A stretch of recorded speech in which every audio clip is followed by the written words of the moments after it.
Fire destination. Twitch here too. Awesome. Forgot. Yeah, I've still seen that This League of is Adventure, Harbortown. whatever that is. Legends of Adventurous.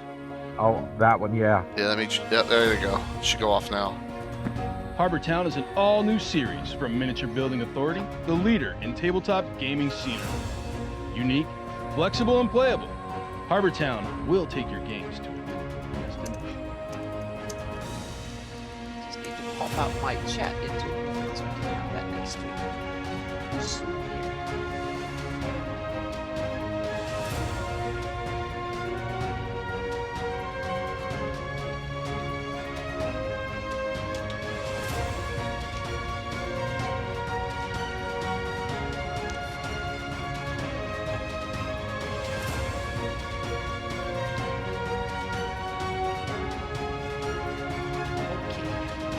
Almost getting there. It's like it's really yep. My river map. It's like I ran into stylistic issues that I wanted it to look good, and I realized that it's a lot of work to get it to look like that. But I'm slow.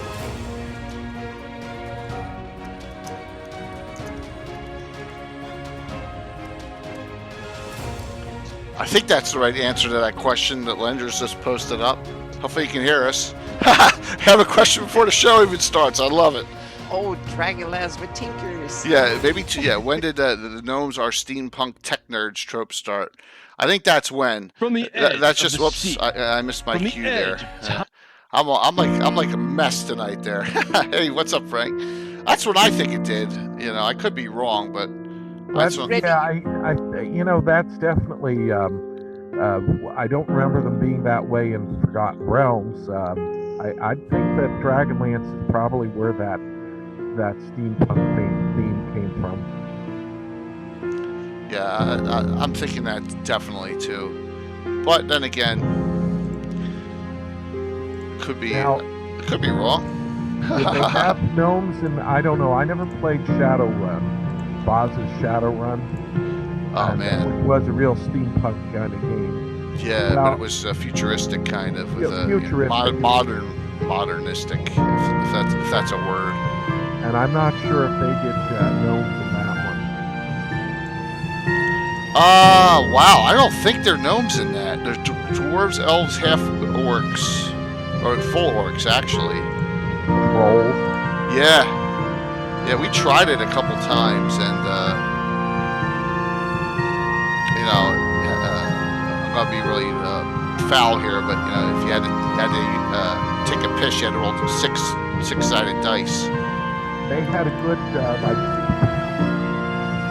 good Super Nintendo Shadowrun game. I think that's the closest I got to playing it. Hey, Amanda.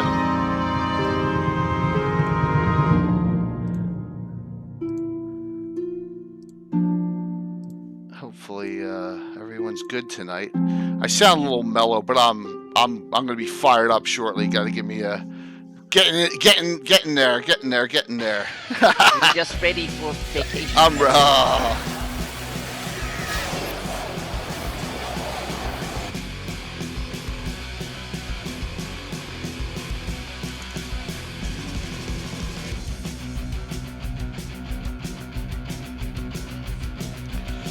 I gotta get a new Reaper ad.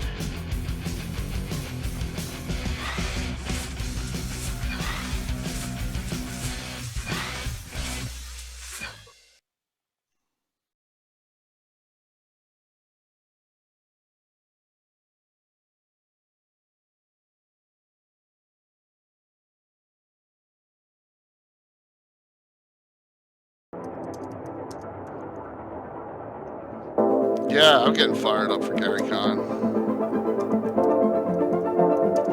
I didn't need to sign up for anything today because there was only one thing. I never checked. That's right, I never checked to see how many signups I had for my events. I'll have to do that afterwards tonight. I completely forgot because I got the I one. forgot to get mine. I need to do that. There was only one thing I wanted to sign up for, and that was the tournament, and I got in. I was one of like 50 people that got in on that Saturday, so. I need to check my I have a thing in the excellent, Greg. That's excellent, man. It'll be a fun time.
That's a good question. I'm gonna run this one last time because this is my last stream for 10 days. Because I'm working 2 days this week, and then I'm off with my wife on a sales award work vacation to Captiva, Florida. So,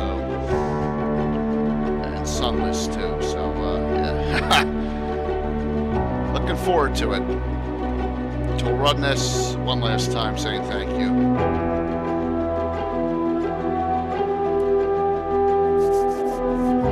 But as far as what's getting live streamed, I don't know. But I'm taking my recording equipment. I'm taking my laptop. So.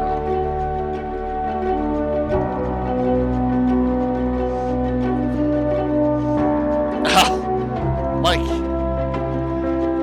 Thanks, Mike. I'll have to redo it because we're not on a screen where it shows pops up, but I got my Streamlabs up, so I can do that, no problem. Yeah, I know, man. Well, I'll be back Sunday. But the problem is I'll be back next Sunday, but it's my birthday, so got a lot of people on tonight already. You guys must love the Gnomes that much. Wow. They just know it's going to be a good show. That's the way Jason nailed it. That's awesome. I'm going to cut the date off because there's no date there. We're already past that. So.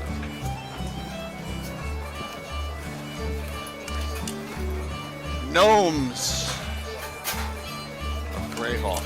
There may be one or two other minor places as we go. It'll be a fun time. Continuing the demi-human discussion here.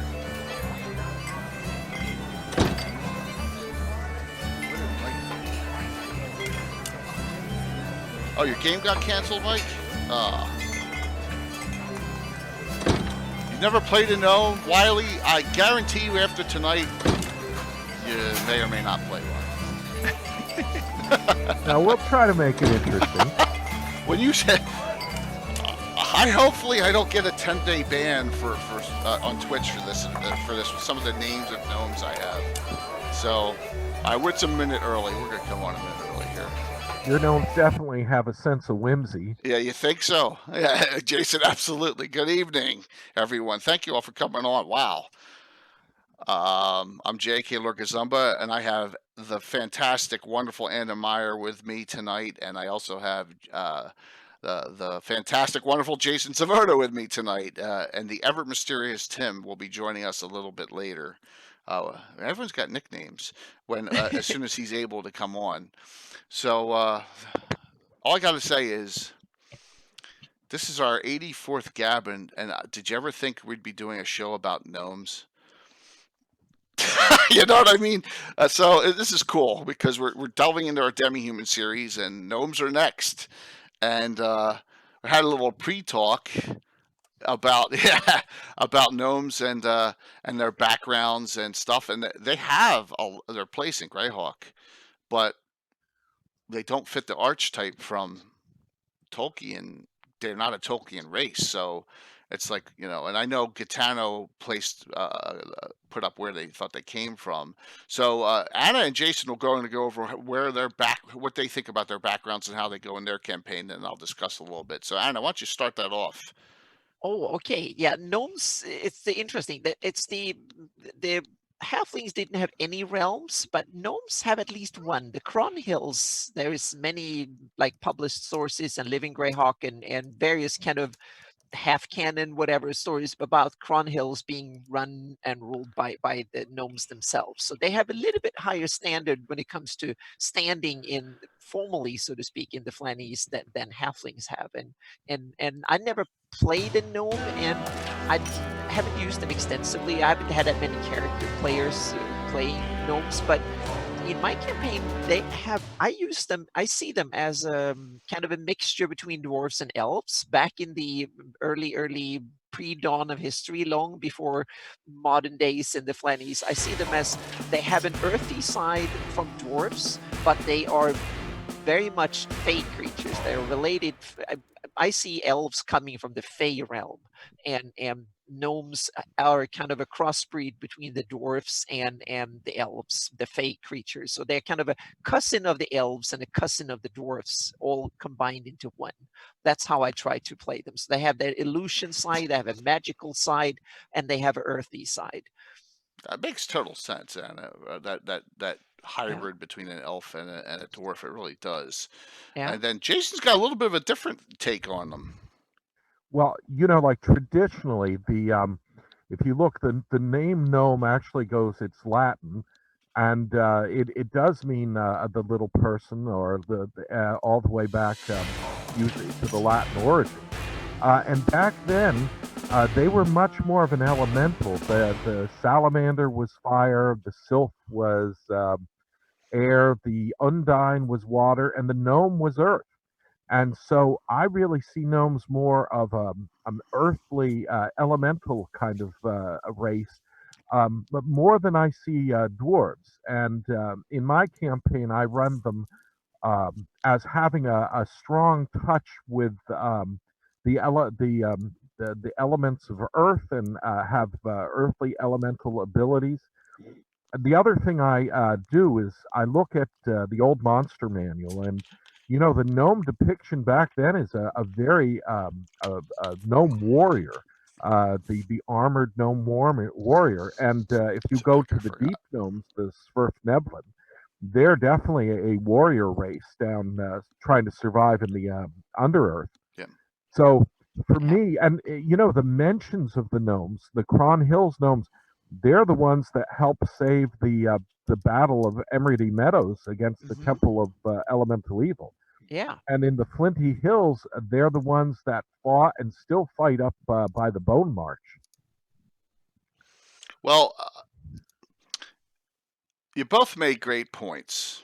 Really, really good points about, and I think you're all correct, because, all right, so gnomes are like the comic relief in our campaign, and maybe they shouldn't be as much as they are.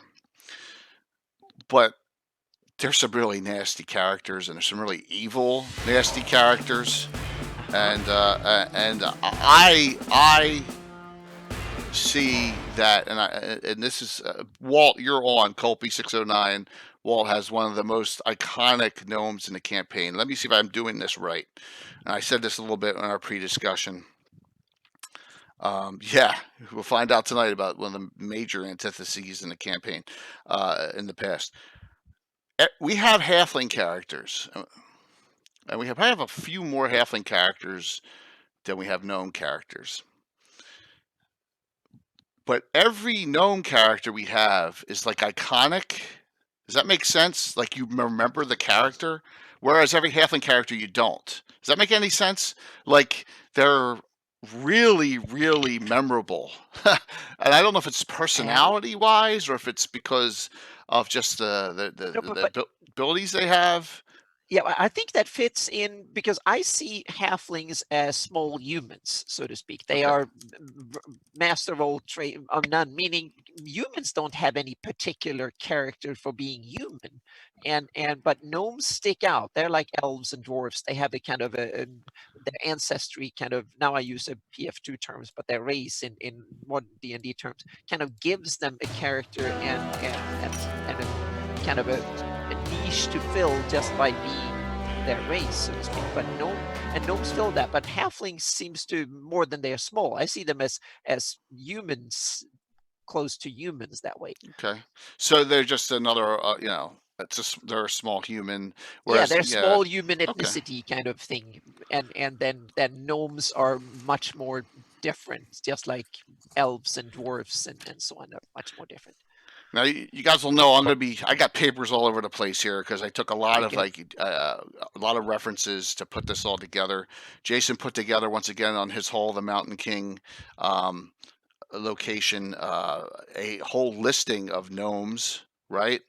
Where so it's there. How many back is that, Jason? Like 3 now, 2 or 3 postings back. So that's on Jason's site, and that he put together for gnomes. I took that, and then if we go back to the beginning on gnomes, you go back to Dragon 61, which has the Roger Moore article, The Gnomish Point of View. It's good, but it kind of stresses a lot of what I do. More than it says humor is very important in the gnomish community. Gnomes go for practical jokes, especially the sorts that are directed against larger creatures and enemies.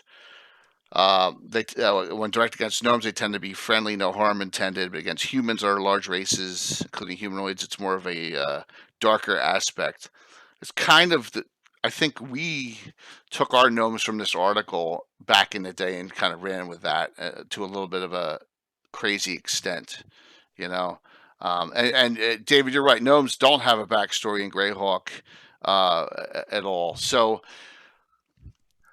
I don't know. I like throwing them in there here and there. I do. I like they're in a lot. Like you'll get like one every other new adventuring party that we have. So we have we have our gnomes, and we have I have a list of about, I don't know, almost 10 classic gnomes I want to discuss tonight in our campaign. Some are PCs, some are NPCs, some are.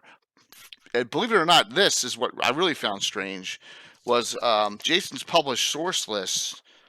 I didn't know. I barely knew any of the names on here, Jason. It was weird. Yeah.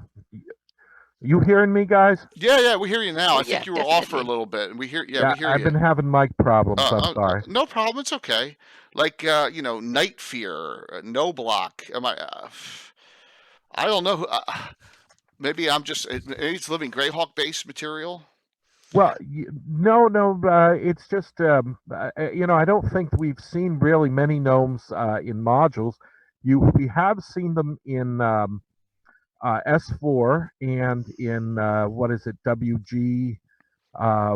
What is the Tharasdin module? WG4. Yeah. Okay. Yeah. There's been a gnome village that's been a place for them, and there's a little clan up there. But for the most part, the gnomes haven't been a very noted. They haven't been heavily used as characters in the published material. Not as extraordinary characters. And I think one of the things, like we look and we see what David Leonard's mentioning, is that gnomes have no backstory. What gnomes also don't have is they don't have a good backstory in literature.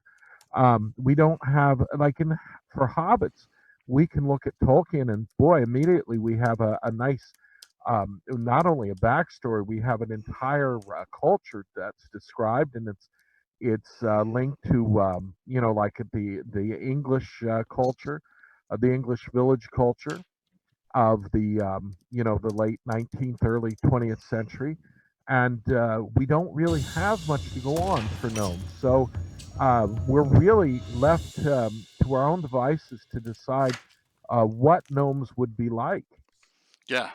Well, exactly. And if anyone ever watches a Thursday night game of mine, you realize my guys like to push the limits of what will get me thrown off the air half the time.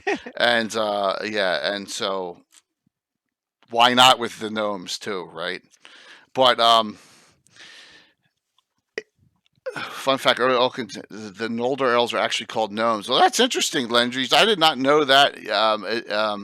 Really interesting. So he's pulling it from somewhere. And Jason, you had an idea on where he was pulling that from, or he was getting a reference from, as far as an author, a pre-author to Tolkien. Oh well, Gnomes. well there is a gnome, I believe, in Paul Anderson's Three Hearts and Three Lions, but Okay. it's just a single character rather than a whole culture. And Right. what's more gnome-like would be Washington Irving's. Oh, what is that story name? You know, it's so famous. It's you know, where the man stays away a day and he's aged 100 years. Okay. 100 years have gone by. One Right. day with the little people, and the gnomes that we can think of are kind of the cultural little people of Europe and Northern Europe and Eastern Europe, but they're not really the gnomes of Greyhawk. Okay. Interesting. Well, you would think, and Anna brought this point up, and I didn't even realize this, is that gnomes have much more real estate in Greyhawk than halflings do. Yeah. A lot more. Well, a lot when more. it comes to formal real estate, meaning they are Yeah. and stuff. Yeah. Yeah. So if you look at where gnomes, like, you know, maybe as David's saying, you know, we're not sure where they came from in Greyhawk, and it makes sense because, you know, they don't exist in the basic sets at all. You know, they're not there, and then someone makes a decision, let's throw gnomes in there, and if it was Gary, so be it. But they're all over the place, and I'm gonna throw a couple maps up, guys. We'll go to another screen real quick if I hit the right button. So, all right, first map here, and of course this is all 598 map with my edit, Anna's edits of my stuff. This is the Cron Hills, which is by far, and thank you to Jason's compilation. 20,000, Jason, is the estimate of gnomes in the Cron Hills. Yes, it's a huge number for the gnomes. They are listed in Right. various places in 3,000 there, 3,500 there, but the Cron Hills is 20,000. That's a huge amount. And it looks like that's the largest amount of all of the locations I see on here. And you brought up a good point too, that halflings tend to follow where gnomes are. Halflings tend to be as well. There's a lot of halflings here in the Cron Hills as well, and some of the other areas. You know, this is mine. This is one of my favorites, and we've used this one a lot. Now, most of our PCs come from the Cron Hills. That are gnomes. Yeah, Phantom, that's right. That 13,000 gnomes in Selene, I think, is on the southern border of the Cron Hills. And if you notice on my map here, we have a lot of my NPC player character estates running along that border too. So it's like very in-demand land. So I'm assuming that there's a lot of goodwill between Grey Elves and gnomes on this. Well, David, here's a big one, okay, that I know maybe it's because it goes so far back, goes back to the Free City Greyhawk box set. And this one's one of my favorites here, and that is the gnome community of Grossegrottle, which is right north of Greyhawk City. Ah, yes, I should Okay. remember that one. Yes, Yep. it's I right. put it on the map. Yep. It's due north of Greyhawk City, and I have a little quickly write up on that one. So if you're looking for the information on those gnomes, it's in the Greyhawk Gem of the Flannis book. It starts at page 17. This warren is actually a collection of small underground villages connected by mine tunnels, natural caverns, and overland trails. So, Jason, this goes to what you're thinking about, mostly underground. Its primary population centers are 5 locations shown on the map.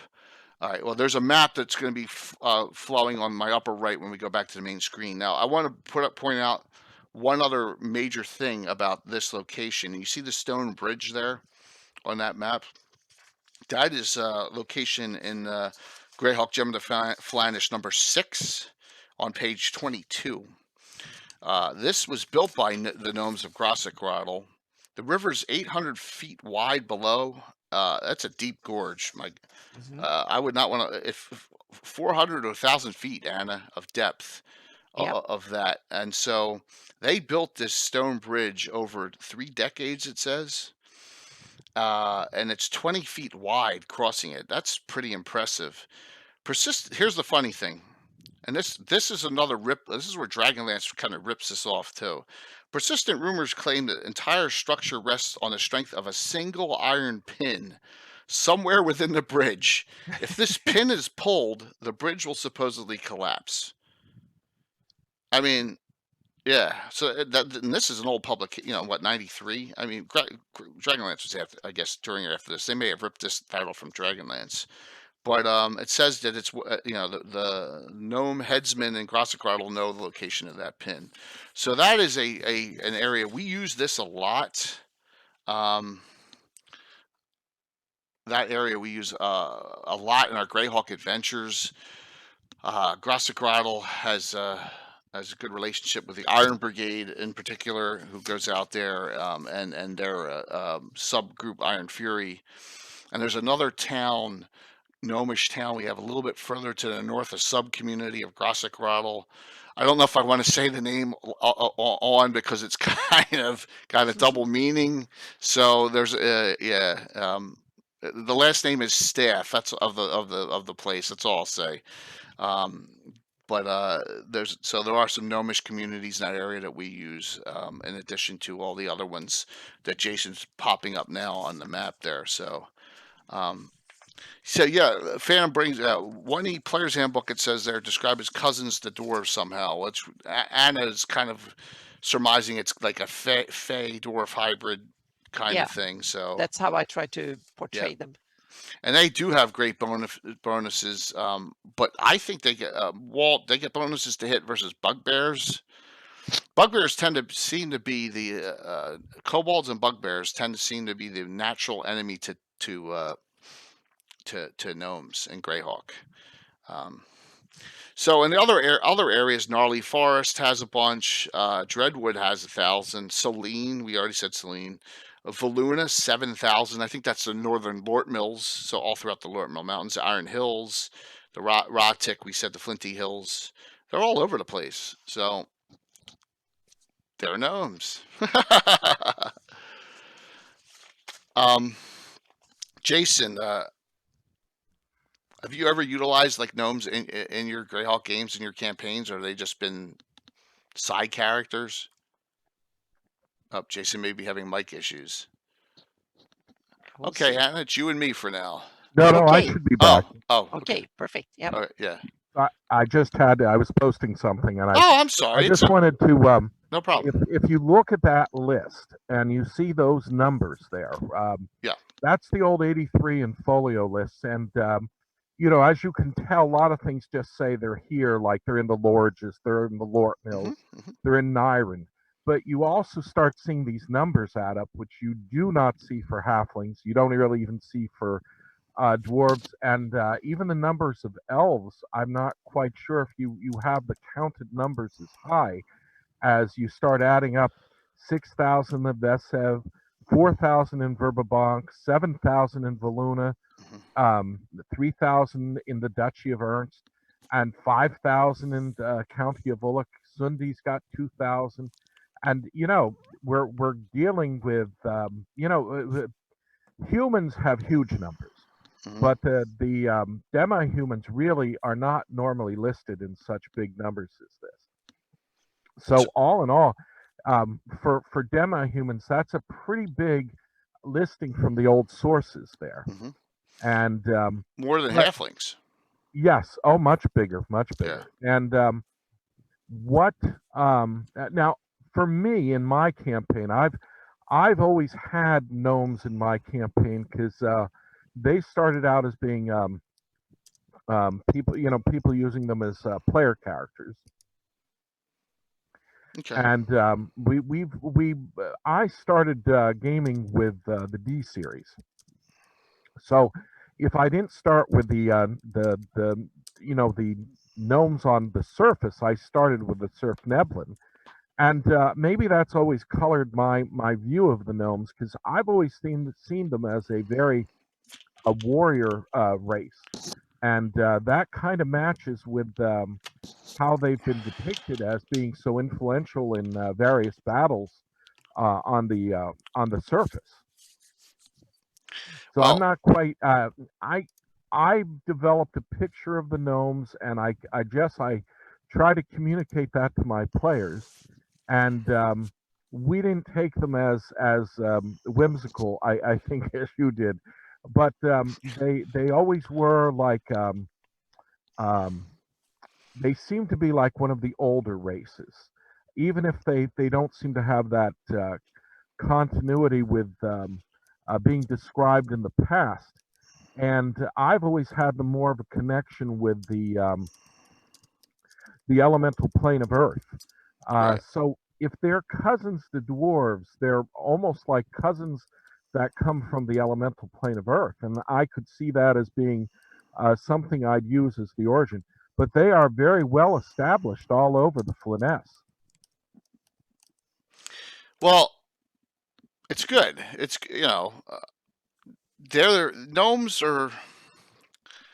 It's another playable race, right? And it's good to have them because depending on the way you want to play them, really, that's the way your campaign's gonna go.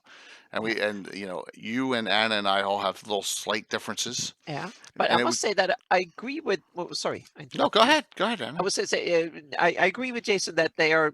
I see them as they're not whimsical, and I see them as warlike because both dwarfs and elves have a strong warlike tradition. They're good soldiers in different ways. So I see that the gnomes are fitting that tradition really well. So I totally agree with you there, and I, in many other ways too. Yeah. and deep gnomes we'll talk about a little bit too. Yeah. But Jason, I think you're correct. You're getting a lot of your skewing from deep gnomes.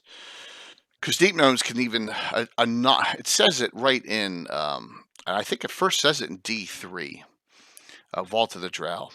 That non. I don't know why they did it for non-illusionist. A non-illusionist deep gnome could summon an earth elemental once per week. Right? It's right in there, and it's it's a pretty strong power to have. We kind of took it away for player characters because it was kind of insane, and there's very few deep known player characters we have. There's maybe two or three over all the years. So um, yeah. So you've never gotten into post second edition. Don't get me wrong. I have all the manuals, but yeah. Well, free winter mute. I mean, we same here. But what we have done is pulled off some good aspects of other editions back into our 1E2E game. And what the good thing is that all of our stuff, all of our old Gabbins and old Legends of Lore are on YouTube. And here's an announcement. Did Christoph talk to you, Anna, Not about much. Legends and Lore? He's putting up a new Legends and Lore link on Greyhawk Online. Oh, So awesome. yeah, I'm not sure if I it's have to up thank yet. him for it. Yep, I Yeah, have to I'm thank not him sure. for it. He's away this weekend, so I don't think it's up yet. But so let me pop this up. So you're gonna see on Greyhawk Online, and if you haven't joined our Discord, please feel free to do that. Yeah. That one did not come up. There we go. Oh, it's going to come up twice now. Yeah. So he asked me. I guess he wanted my permission because I produce produce Legends and Lore now. So we're going to be having that too, which is cool. So there'll be more places to find the old episodes, which is always a good thing for both. He's going to mostly concentrate on Legends and Lore, but that's cool. So all right, deities. And deities of the gnomes are pretty interesting. And if back in the day you only had deities and demigods, you only knew of one, and that was Garl Glittergold, right? That was the only deity you knew about. And he was the supreme. He was kind of like the dandy gnome. And if everyone knows what we do a 1E, 2E style with specialty priests. And you have Garl Glittergold, and you have Bear Van Wild Wanderer. You have Flandel Steelskin. You have the evil one, Erdlin the Crawler, and then you have Cedrican Earthcaller. Those are the ones that are detailed in the Roger Moore Dragon 61 and Best of Dragon Volume 3 article. which goes with the Gnomish point of view. So, and that's from May of 1982, and that's where we're getting our original reference from. So, and most of them deal with mining and smithing, like Flandel Sealskins, like, is this big burly smith, and crafting in the arts. And, it's the one thing that I'll say is in publications, in particular Dungeon Master's Guide originally, Jason, if you remember too, was gnomes are the best gem cutters there are. Oh yes, the aspect of them as the jewelers. Yes, Yes. that's always been very heavy in the gnomish things, and I keep to that myself. I tend to make dwarves less of that than I do of the gnomes, I don't always follow all the one-y mechanics like the limitations on dwarven magicians and things like that, because I have my dwarven blacksmith magicians. Because they have to have dwarves without having enchanted armor and weapons. So that's where most of I have their magic in. But with the gnomes, I have the only thing I just see that coming up. I really don't like the tinkerer aspect, and I think that's my reaction to the Dragonlance silliness, and because they made the gnomes in Dragonlance so silly, and like you said earlier, steampunk tinker gnomes. I that's really not something I enjoy. So my gnomes are while they're excellent craftsmen and jewelers, and they work with stone very well. They're also very warrior like, and they're also very they're the best illusionists. And that just seems to be something naturally that happened. As how I saw them in my campaign was that gnomish delusion magic is renowned in my Greyhawk campaign. Well,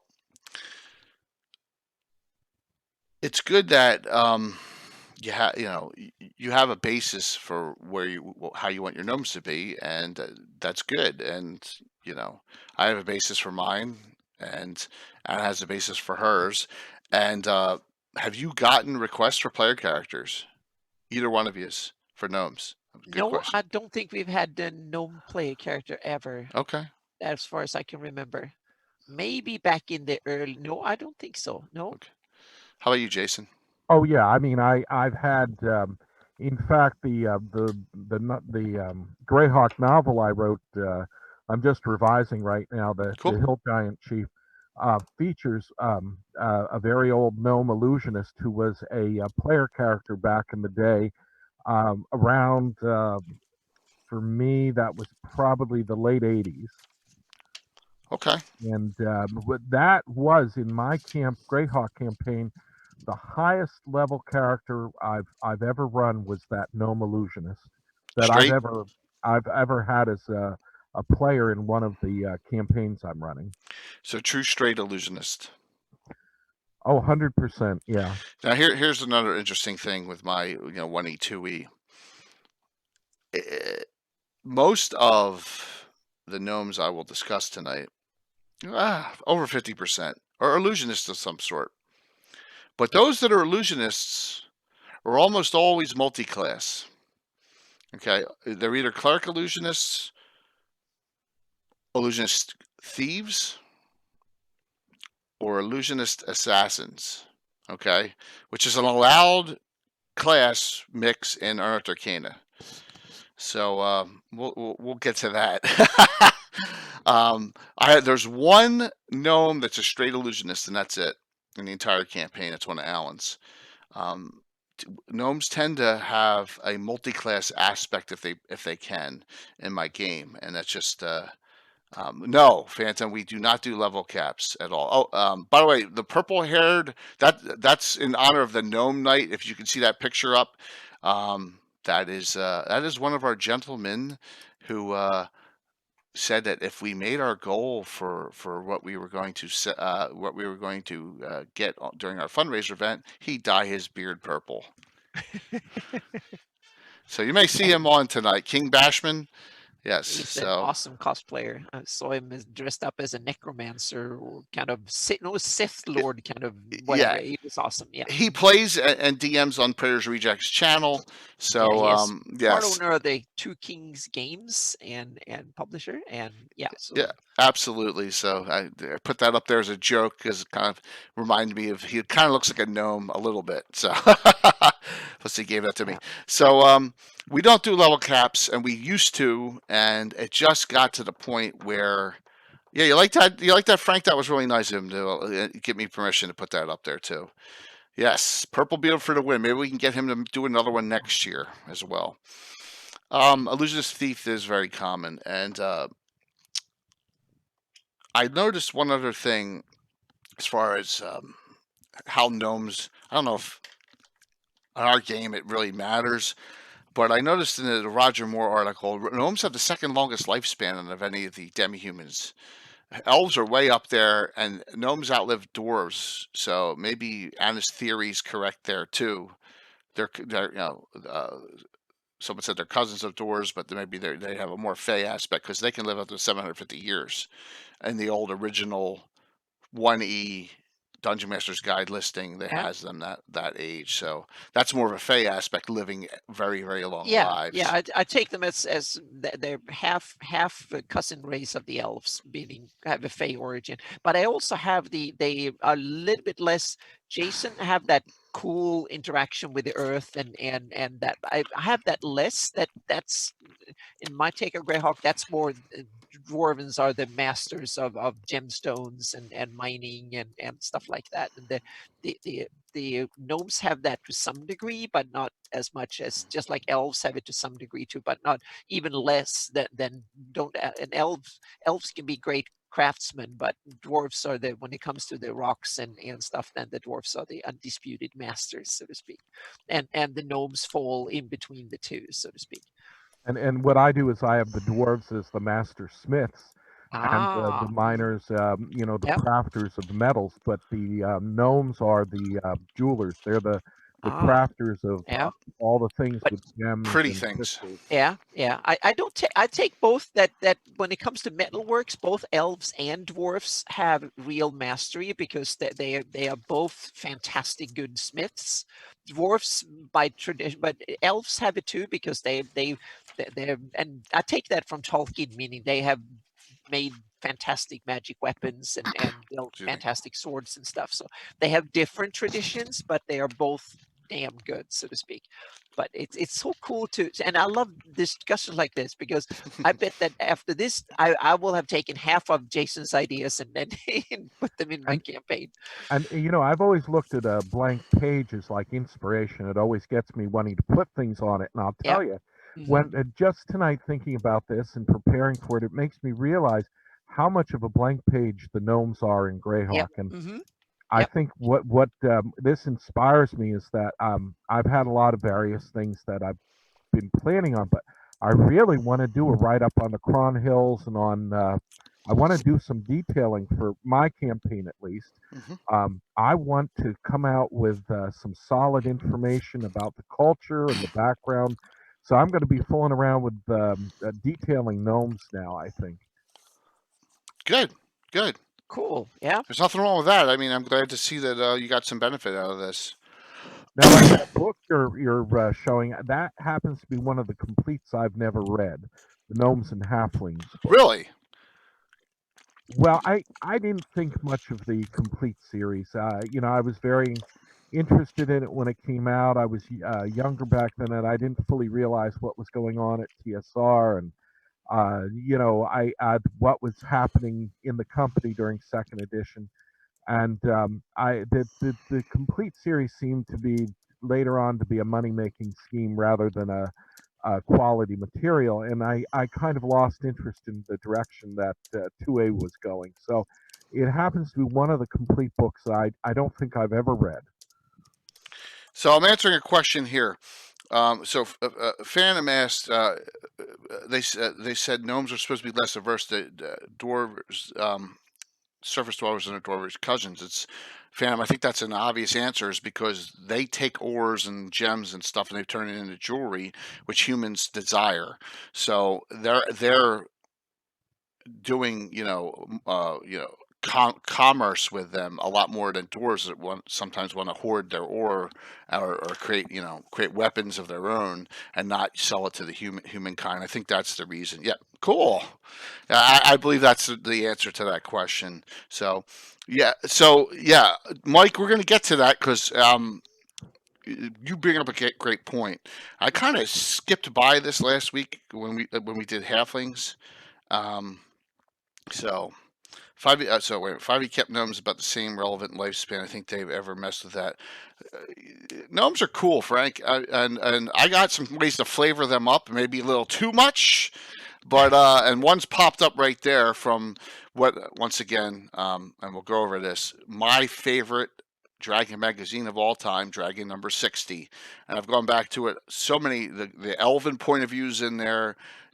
You've been had from last week's in there, all sorts of crazy stuff, including this article about the Jester, which is a class we actually have as an approved class in our game. It's very rarely used, but it's available. So we'll talk about that in a second too.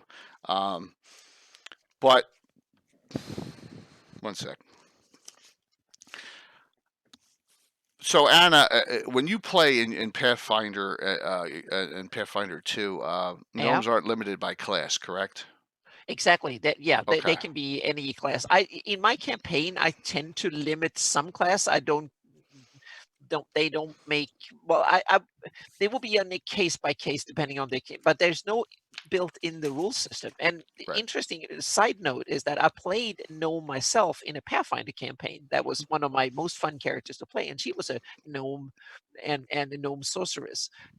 But gnomes in Pathfinder are these kind of ethereal, almost kind of coming from another plane kind of weirdos, so to speak, with blue Right. hair, and so they have very little, if nothing, in common with what I envision in Flannies and in Greyhawk tradition. So yeah, very, very, very, very, very different. Jason, what would you allow your gnomes classes to be? I'm not talking about 5e, but if you were playing your old style. Well, I'm not. When I've generally played 1e, and I'm just learning 5e, but I don't really believe in doing things by mechanics that I want to do with culture. Okay. So, like with the gnomes, I would have them primarily, as like you said, they'd be primarily warriors, and then with a smattering of illusionists, simply because anything dealing with magic, in my belief in Greyhawk, should be limited. Okay. We've always talked about high magic, low magic settings. And one of the mistakes I've always felt with Greyhawk is saying it's low magic. What it is a rare magic, and that the common person doesn't have access to magic. But there's great ability, great amounts, and we look at the past with the Sul and the Baklunish, where they had world-shattering magic. And I see that with the gnomes, I want them to have. I don't want them to be cookie cutter. If we look at like something that we all know, will most of us know, the way that, say, a show like Star Trek did races so that they seem to be, anybody but humans seem to be a cookie cutter. All the Klingons were the same. All the Romulans were the same. And I don't believe in that. I believe that From the if edge you have of the a sea. culture, My From the bad. edge. if you have a culture, you should That's what have happens when you do too many shout you outs. should have variety to make it interesting, My bad. and the exception should be there. So when we deal with NPCs and players, we're often dealing with the exception. So Oh yeah. True.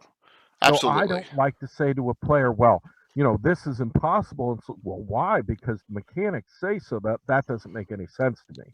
What makes sense to me to say is that culturally, the gnomes fall within this certain culture, and that it's going to be very, very rare, an exception to find.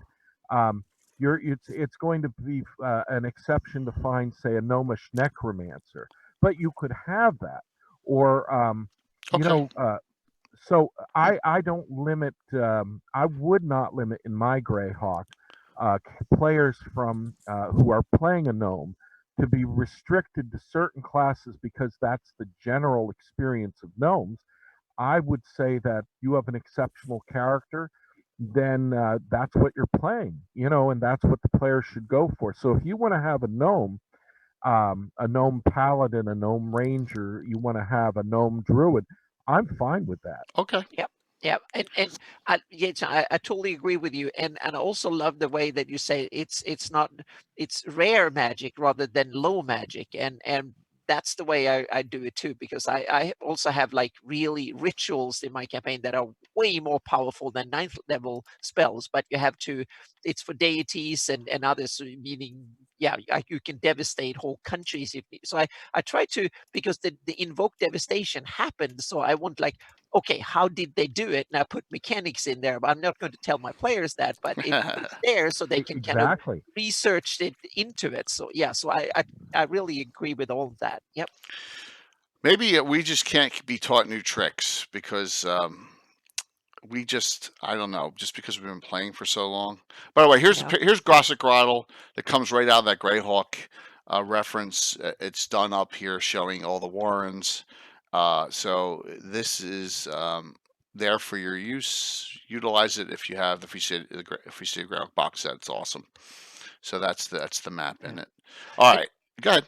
one comment that interesting thing you said, Jason, that is that you have like the other races are cookie cutters, and they're like the same. All the Klingons are the same, and all orcs tend to be the same. And I think that's a human trait that people we don't know about, they tend to all look the same, be the same. But as soon as you start knowing them, then all of a sudden they become individuals, and you see all that. And I think that's simply a human trait that we imported into our gaming too, because things that are not so common, whatever, they tend to be cookie cutter. And Yeah, in a way, yeah. exactly. It's we tend to deal with a caricature rather than the actual character of a culture. Hmm. And like I want to have variety is part of life, and I think it enriches all the it enriches the game, whether you're using it directly or it's just hinted at in the background. And I just think that the players to really get a good sense of that richness to the setting, they need to be allowed to do things that the mechanics of the game might say, well, no, no, no. But you're saying as DM, well, I'm making an exception here because this is an exceptional character. This is an exceptional game. Hmm. Yep. And the cool thing is that we all maybe have our little differences in how we'd run stuff. And for us, I don't know if it's sometimes limits are good. They're good for me as a DM because then my guys like Tim and Alan. Sorry, neither of them are on right now, so I can call them both out. Aren't driving me insane, right? So maybe that's one of the reasons why we stick with what and what we But do yeah, works. yeah, Because and it's a game style. It's yeah, the important thing is that everybody around the table have fun. That's the absolutely, only golden rule that you should never break, so to speak. But yeah, true, and true. it's kind of a negotiation. And for some game groups, and I played in different ones, then it's very much a game, and it's about mechanics, and it's about getting XP and class, and to win Mhm, mechanic. It's very much so. And then you play with other game groups, and it's all improv, and it's like theater with a little bit of rules mhm, put in there just to as a scaffolding. And yep. I tend to fall somewhere in between, but I see the benefit of both ends, so to speak. And Jay, I mean, like you look at all those different types of character classes. I kind of break down to the basic 4 or 6 kind of characters. That's true. We have so many different classes. I never even thought of that. And that's what you're doing. You're taking a lot of the stuff that I'm talking about, but allowing it into these characters classes that you've absorbed or created. And I mean, look, think how many things you found in the Dragon magazine that have inspired you to expand your game. That's Because true. I mean, look at that class list. I have nothing like that in the campaigns I run. I didn't even think about that, Jason. Thank you for Yeah. that. Because we do have a lot more alternate classes, and so we do have Yeah. a lot more offerings. Hey, so the ever mysterious Tim he's back. Uh-oh, what is that? What Hey, is on Tim. that mug? I don't- Turn it wrong way. It looks like a bull. It's a wolf. It's very famous. Come on. It's the Hyena. Fenris wolf. Oh no, it's the. Hang on a second. Anna? I was just hang on a second here. I've seen that one, but now it doesn't ring. I've seen it. I've seen it. It's a Yeah. The cave painting. painted people. Picts. No, I've Is seen that it, like a but now I'm. razorback or It's something? a Pictish boar. Okay. It's a Ah, like a Pictish boar. razorback, Yes. yeah. Okay, the Picts. Yep. Mm, In southern England or the southern British Isles, the Picts. I think northern. Aren't they in I thought Cornwall, they were Devon, northern. and I thought stuff? I thought And Hadrian's the Wall was north. meant to keep them out. The Hadrian's Picts Wall were was meant driven. to keep them out. No, but that was the Celts, wasn't it? that was the No, the word. Picts were Come driven on. to all the extremes of okay. England. Come on. The I movie think King the Arthur's. Picts were Celts. The movie King Arthur is historically correct, right? I'm talking about the one with No, you with use the word Keira movie Knightley in is one of the front it, words. So no. So Once you put movie in front of whatever, just forget it. You know? all right, Maybe. so here's where we are, Tim. We're going to talk about classes. Gnomes in our campaign have the following options, okay? Yours may be different. And here's on the list. If you look, SG is Surface Gnome, Deep Gnome counts there as well. Fighter. Now I want to bring up something for fandom in a second when I go through all these. Go down to Fighter, Cleric, Specialty Priest. Okay? Second page. And it's the fifth one in. Illusionist. If you go to that one sticking out there by itself. Only humans and gnomes can be illusionists in the 1E2E rules. Then you have Thieves. And you have a really surprising one, Assassins. Now let me tell you something. Gnomes are some of the nastiest assassins on the planet of the Flannies in our campaign, and we'll show you. I'm going to show you why. And then They're so little. They're so harmless. and then last but not least, the Jester. All right, so which humans, half elves, and gnomes can be jesters. So there you go. Not halflings? Not halflings. Halflings aren't that funny. That's it. They can be, but they're kind of like, hey, Can Now- they like be the guy bards? who didn't bake the potato all the way through, you know. Now, Phantom asked a question. You don't have class level limits anymore. So doesn't all the multi-classers have all the advantages? The answer is outright no. I'll give you one example, Phantom. Say you have a gnome fighter illusionist. Well, in our campaign, we straight class fighters get weapon specialization. Multi-class fighters do not. Straight class fighters get the battle shout and demoralizing shout abilities. Multi-class fighters do not. So that is where the multi-class fighters. Cool. Even if you Or take jacks of out the all special trades. abilities, I mean, the specialization, keep that, but even just the advantage in hit points alone, and that amongst their equal experienced peers, they're going to be a step or two down. So the straight classes will be higher level amongst their peers, and Right. they will be so many more hit points as far as the fighter class. You know. Yeah. You're always a second class citizen in the fighter department if you're multi-classed. Yes, absolutely. But I mean, you can be a good backup, but you're not. Right. You're clearly not.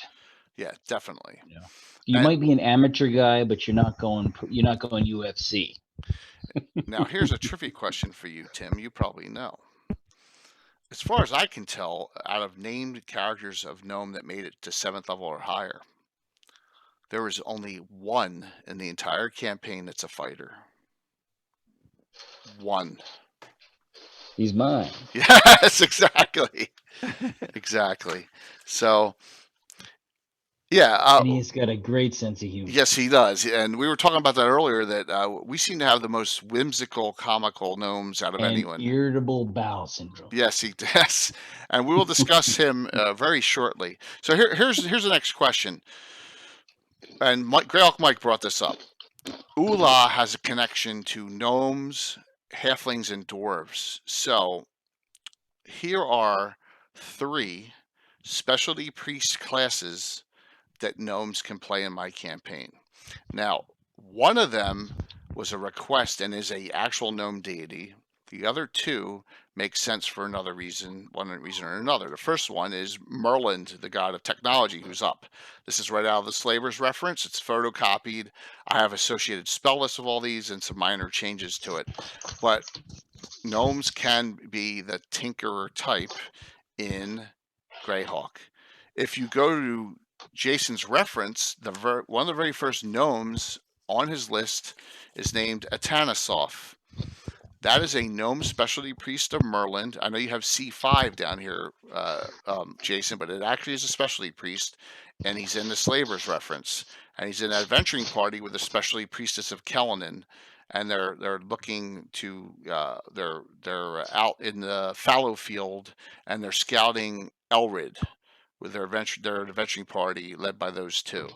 So that's kind of cool. So that was one of the ones I recognized in your references, Jason. Yeah, I know they're it's very hard. You look at those names, and for the most part, it's who are these people? Right, absolutely. But Merlin's a cool deity. We've always used Merlin. I love the abilities of Merlin. It's really not, it's a god of technology. Who cares? All right, so he has a gun, but it doesn't matter because you can't utilize that gun till 10th level because you can't make smoke. It's called smoke powder, not gunpowder, because it has a magical effect to it. You can't make that work. You got to find this stuff anyway. So very rarely are firearms being used by this deity, if at all. I know that Greyhawk. This is where I difference. I don't think if you're using medieval Renaissance era as the guide, I don't think black powder and gunpowder actually imbalances. Not when you're in a game where there's people throwing lightning bolts and fireballs and magic missiles and produce fire. Hey, I see you hanging with all this bandolier of charges to charge your pistol. Hey, produce fire. That's what level druid? That's not even that high level. Boom. Magic missile is a flaming missile. Oh, I see you're loading the pan of that. Magic missiles don't miss. Yeah. No, things go up, things explode. True. So I just don't. It's not that imbalancing because really in melee they get one shot. Yeah. They're not going to be able to reload and shoot unless it's some grand melee. In which case, okay, they and get a heavy crossbow shots. does a lot of damage too. Yeah, heavy crossbow. I mean, yeah, true. It's not that imbalancing. Right. Oh, I see you're loading that. Precipitation. What level spell is precipitation? Second. Have a downpour fall on them. Oh, okay. Well, I just made your weapon totally useless. Great. I mean, so there's so many ways to really stick it to a black powder. What are you doing? I'm opening a package of. Are you working on your town? Yes. Okay, Tim's working on his town. Tim is just like me. I'm sitting here. If someone wonders, I'm looking at I have my Zoom on my side screen, and in front of me I have Photoshop working on my rivers map. So yeah. You gotta have multiple ones open though. Absolutely. Yep. All right. So Merlin's one, and Merlin has some cool abilities. Second one, and is the one that Greyhawk Mike brought up, Ula. Now, Ula, believe it or not, this deity only came into effect only recently because not the deity, the specialty priest. Because we have 40-some specialty priests, right? And this is only the player character one. And here's the list, which I've shown many times. Every one of these has their own specialty priest subclass, right? You need to ask me ahead of time why you want to play a specialty priest of a certain deity. And Ula just got done recently. But Ula is, the god of the earth and mining, and is a human deity that those three demi-human races can worship as well. And look at some of the abilities they get at higher level. I mean, immune to elemental earth attacks at 12 levels, pretty nasty. Pass walls are great. Yes, pass walls are great. Can they do the reverse also? Stone of flesh. I think so. No, I don't think so. I'll check that if it's reversible or not. Well, at least they can go ahead and save their friends if they get turned to stone. Yeah. Yeah, but they get a special enemy race as well. Ula, they get a choice of one as well, kind of like what Rangers do. So it's pretty neat. That's a neat one. And then the third one that we have made up is actually one of the gnome deities, and Mark asked me to do this.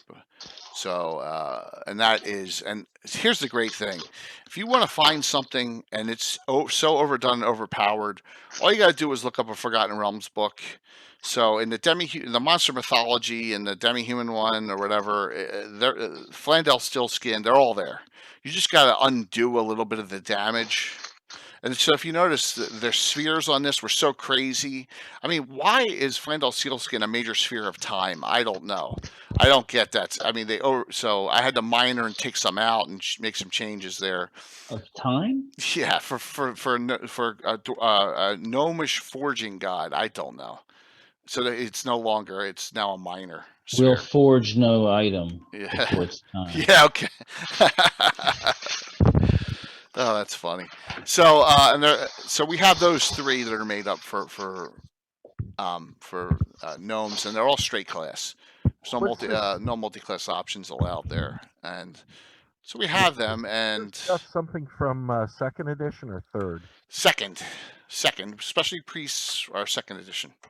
Because I don't really, for myself, I was primarily first edition without delving too deeply into or using too much from 2E. So Right.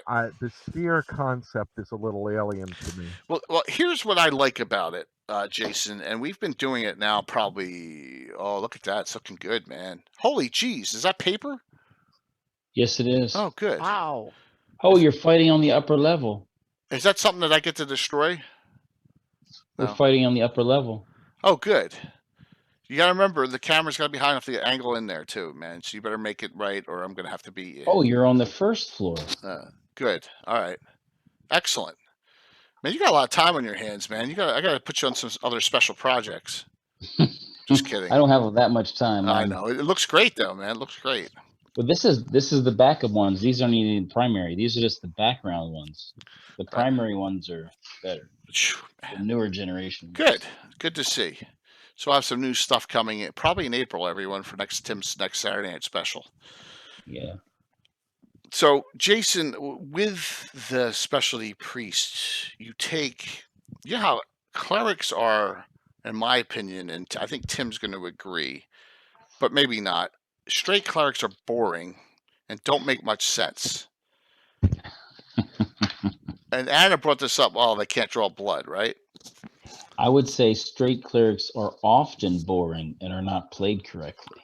Thank you. Okay, we'll take that as the correct thing, as a way to discuss it. So, That's right. Specialty priests take abilities that kind of hybridize things or make things different, and it makes the class unique. I'll give you an example. The Flandel Steelskin Priest.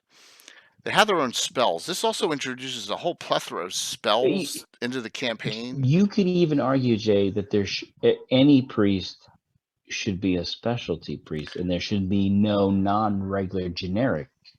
You could argue that. We could argue that, but if you want to get rid of the blunt weapons, because I mean, obviously, Cleric of Odin, what's he worried about shedding blood for? Well, Cleric of Odin can't cast healing spells. I mean, what's he worried about shedding blood? He's not. He's going to use an edged weapon or a spear. Right. But we use them mostly for multi-class options. That's where we have the cleric. So, okay, where was I? All right, Flandel Steelskin. He gets, just like also Ouija specialty priests, get some actual magic user subclass spells from Necromancer. Flandel Steelskin gets in his repertoire, his or her, spells from the Fire Elementalist they can utilize in their class, and it creates its whole unique class. So, Jason, I think your point was right. Like where uniqueness comes in, my game uniqueness comes in through the classes. Does that make sense? Yeah, and I do. See, I have no restrictions on multi-classing, so. Okay. You have cleric magic users all over the place, and I basically have what you're calling their specialty priest, but I don't do like I said, something as generic as can't needs blunt weapons is a very mechanical thing rather than why should it be applied to every kind of culture, every kind of deity? Right. So it's not something I would use right off the bat. One, Gygax was so do-it-yourself, and he really, at the start at least, before he kind of went into protection mode over Dungeons and Dragons, he was very open to experimentation and doing things your own way. And One for me was what I like things to make sense, not to be mechanical. And I like to present my players with a world that they can just delve into and not think about, and not run into these mechanics that jar them out of their enjoyment and the way they just flow into the game. And the best sessions were the ones where people just played their characters and didn't worry so much about making the mechanical parts of the game. And the only thing I'd object to with the 2E stuff is that they tend to do a lot of things that I would say would be role playing, and do it as a mechanical system, like a skill system, where you should know how to do a boat, and they put it down as something that is a mechanical skill that you put up and put into a slot that you check off. Yeah. Whereas for me, it's a life experience. Yeah, and a lot of those are those non-proficiencies, weapon non-proficiencies, and I know Tim is actually working on a system for them, right? Yeah. So Yeah, and, well, it's just the way to yeah, have a special ability that it's to encourage creativity and using something like that. yeah, and there's different That's what ways. I like it There's for. different ways of looking at that too, and Yeah. for us, it's maybe our guys aren't that creative, but then again, I think we have a lot of creative characters, and a lot of insane characters, and a lot of lawful good characters, and a lot of diabolical characters. It's just it's all over the place, and Well, with you're Gnome using in Gnomes, you're using your it's definitely all over creativity. the spectrum. In Hey, I your think campaign. Oh, sorry. Go ahead, Sorry. Anna. I was going to say, Jay, I think you and both you and Tim, that your whole gang, you are very, very creative, but because especially since you limit yourself mechanically in many ways, and you solve a lot of things mechanically, you stay with the old rules, and you tweak it to so even the mechanics, and you kind of made your own kind of 2.5 version of Yeah. D&D.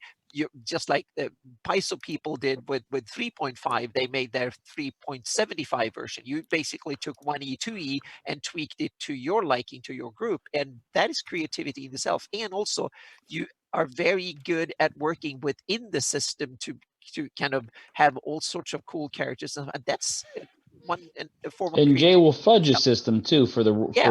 for the story and the role play. Yeah, He'll and Oh, that's yeah, part of absolutely. creativity too. Yeah, and I think Absolutely. that's what role playing should be. You should Yeah. tweak things and fuddle rules at times, because if that makes people having more fun around the table, yes, so be it.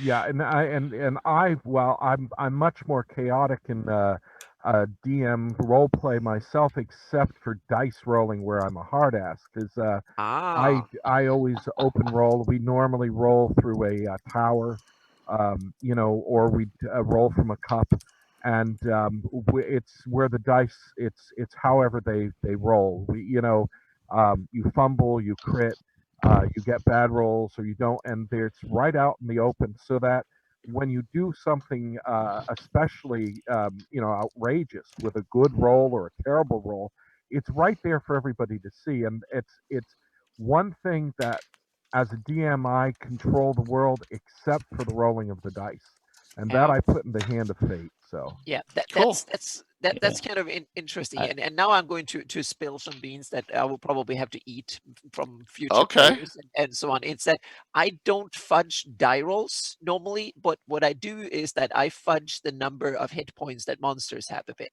because in order to, if I want to have a monster last a few more rounds to be that kind of, damn, we're going to get him, let them on, and then There's he no dies. evidence. You can't prove that. Exactly. You're fine. Don't worry about it. Anna, we all do it. Yeah, exactly. I want to do it just in order to have fun, because it's like it needs to last a little bit longer, just to get like a director at a Hollywood movie or script writer, meaning it makes for that awesome kill when they really get to it. So Anna, this is and what it I works have both ways. Yeah, I have to go through this all the time, because like Bill Bill, the Master Crafter, he calculates hit dice and how many hit points it should have. I did 82 points of damage to it so far. Exactly. And it's only 10 hit die.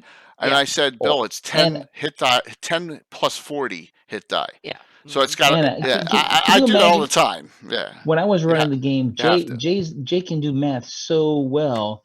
He's like knowing. Well, I've taken over so many points of damage. Holy cow! And he's doing all the math in his head. I'm like, dang. Yeah. See, that's I why didn't you fudge have. any hit points. Though, That's a trait of a good DM. Absolutely, is to stretch things out when you need to, and to because it's supposed to be fun and challenge is fun. Yeah, absolutely. Yep. All right. I come from a heavy wargaming past, so when we get down to the dice rolling, I'm very stringent on things, and I always believe that whatever happens, I like being able to take that situation and make it exciting, whether the monster dies early or the player dies. I mean, I've actually had players cry at the death of their characters. I did when I was 9. Yep. Well, Phantom, you bring up a good point, and sometimes TPKing is a bad thing, in my opinion, unless it's for something of a momentous event that they self-sacrifice or something like that. TPKing for the sake of die rolling, I agree, is not a good thing. If the dice come out bad, sometimes you got to fudge it. And you'll see in my streams, someone got their leg cut off right off the bat, and I said, and then I let someone else burn a special hero point to undo it. So you just gotta go with the flow in those kind of things. Though, Jason, I will say some of the greatest moments that we bring up and talk about sometimes are when there was an open roll for a dispel magic, or an open roll for fencing, dispelling a wall of force from the Wizard of Id. Yeah, it was an open roll. Was like a single-digit percentage, and everyone's like, and it happens when those happen. Or how many times Tom fumbles? Tom fumbles he fumbled 3 more times on Thursday night. He fumbles. I've never seen a guy fumble that much on his dice. It kind of creates a talking point too. I know we're getting off the track here, but I also don't do. I try to encourage combat that is very player involved, where they're trying things, where they're doing exceptional things. They're swinging from chandeliers. They're throwing, they're throwing whatever's at hand. They're pulling carpets out from underneath people. I do not like the swing and a miss, swing and a miss, swing and a miss. Got it. But we've gotten pretty far from gnomes. But that's okay. So gnomes also swing and miss. Yes, and we're going to get to the specifics after I talk about the jester. All right, the jester is a special NPC situation. Right out of that dragon you're showing, the greatest dragon ever made, Dragon 60. The most content that we utilize out of one dragon magazine is that one by far. It's awesome. I think is Archer in that too. I think the Archer's in 60 too. It's just unbelievable how much content. You can't have Archer in the same one as the jester. What?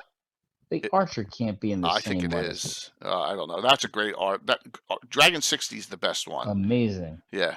All right. So the jester, subclass of thief. They don't get backstabbed. They can catch items thrown at them.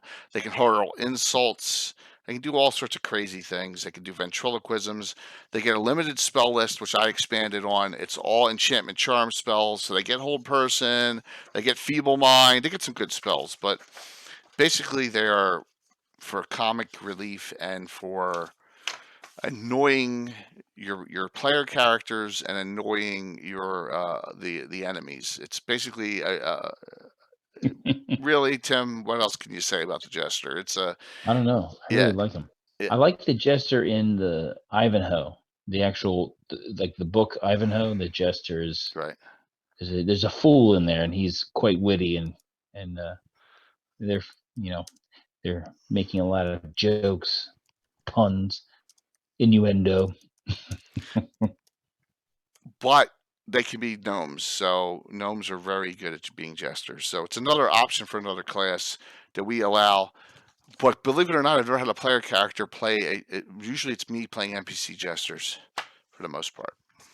And that's just I think I made a jester once, but I'm not sure if you vetoed him or not. I can't remember. I made a jester. I mean, you made a jester. Yes, you did. The one cool thing jesters can do is they can control the effects of a Wand of Wonder.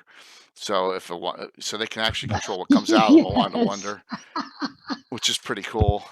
And they got some other things too. They got some other special abilities too. It's right in that Dragon Magazine article. That's awesome. Yeah, that is one of the coolest things I can think of on that. So, wait a minute, one sec here. I just want to get this thing moving again. All right, specific characters. Please feel free, Anna and Jason and Tim, to hop in on this conversation. Just want to go over a couple. All right, let's do published source characters that you may know.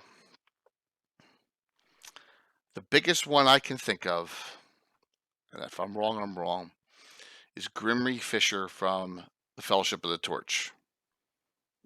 I'm not sure if you're all familiar with him, but he's the one that they kill off in From the Ashes, and I said, hell no. All right, and he has that rubber chicken with him. He uses that for all his jokes all the time. Right? And this is a published source gnome, okay? So you have good traditions when you have your silly Where side. did they get the rubber chicken from? I don't know, but yeah, it's right in, and the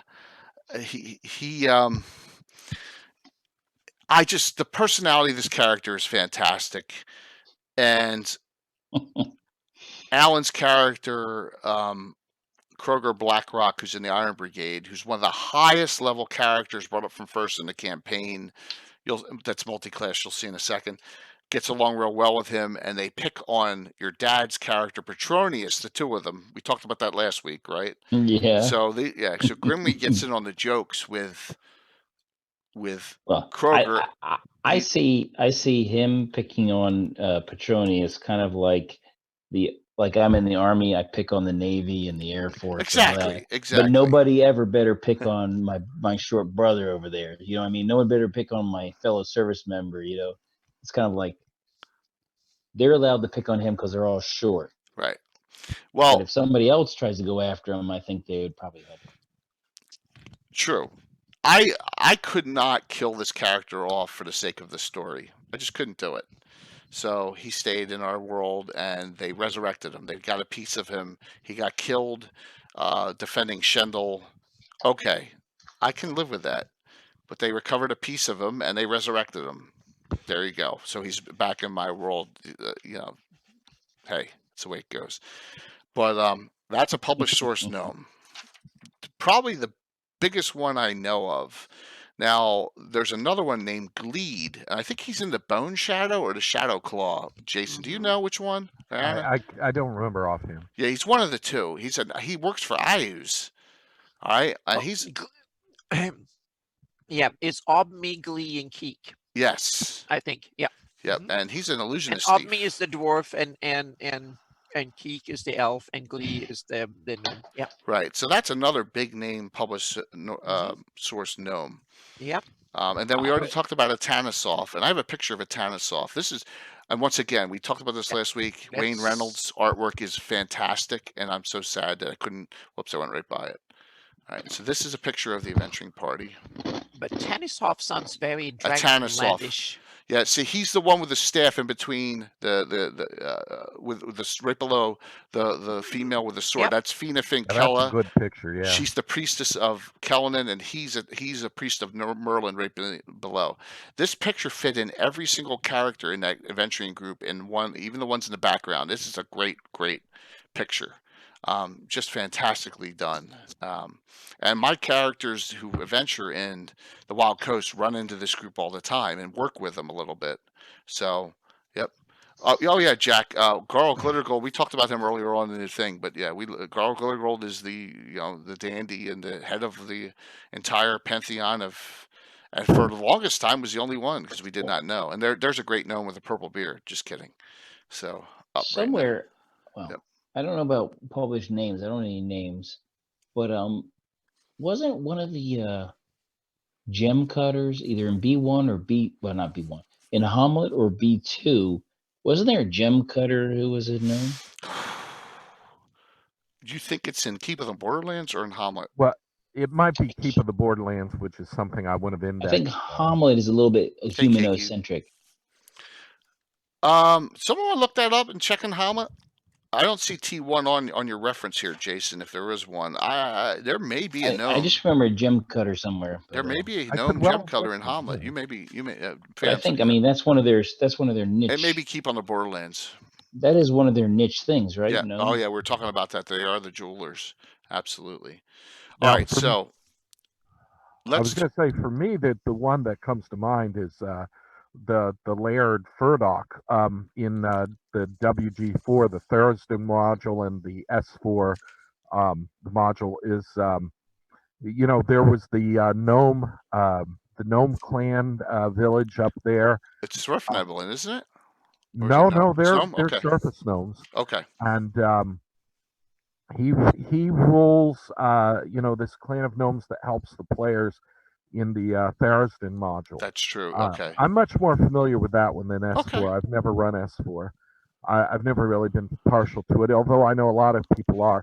But that is one of the few that I've had to actually do some detail work to to detail, and that is where I decided to have gnomes not being they're like the way that you're showing Grosset Grottle, Mhm. the gnome warrens. Mhm. I wouldn't have had it presented that way myself because it's too rough, and the gnomes would have taken that underground and turned it into a very squared away, well developed, well crafted,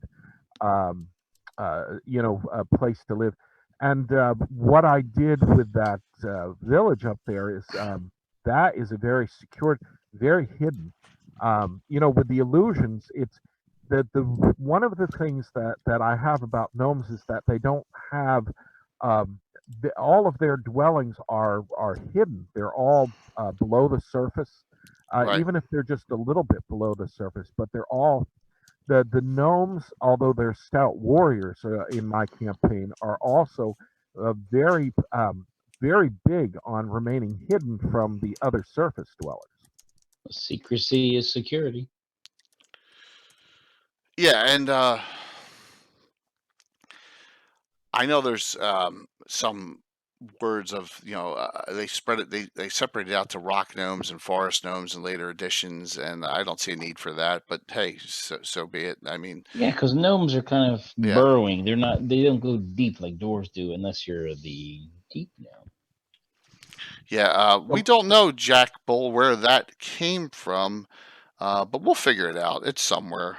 So I think B2 doesn't have gnomes in it. No basic. There are no gnomes in basic. No gem cutter in Hamlet. No, so you're all wrong. Well, there's a gem cutter somewhere, and he's Yeah. a gnome, and he wants Well, your money. All right. I mean, that is classic. That's definitely it's definitely how I have the gnomes. Like I said, I have the gnomes doing the gems, and the dwarves doing the armor and the Yeah, it wasn't to keep. known They're for their not in. magic armor and weapons.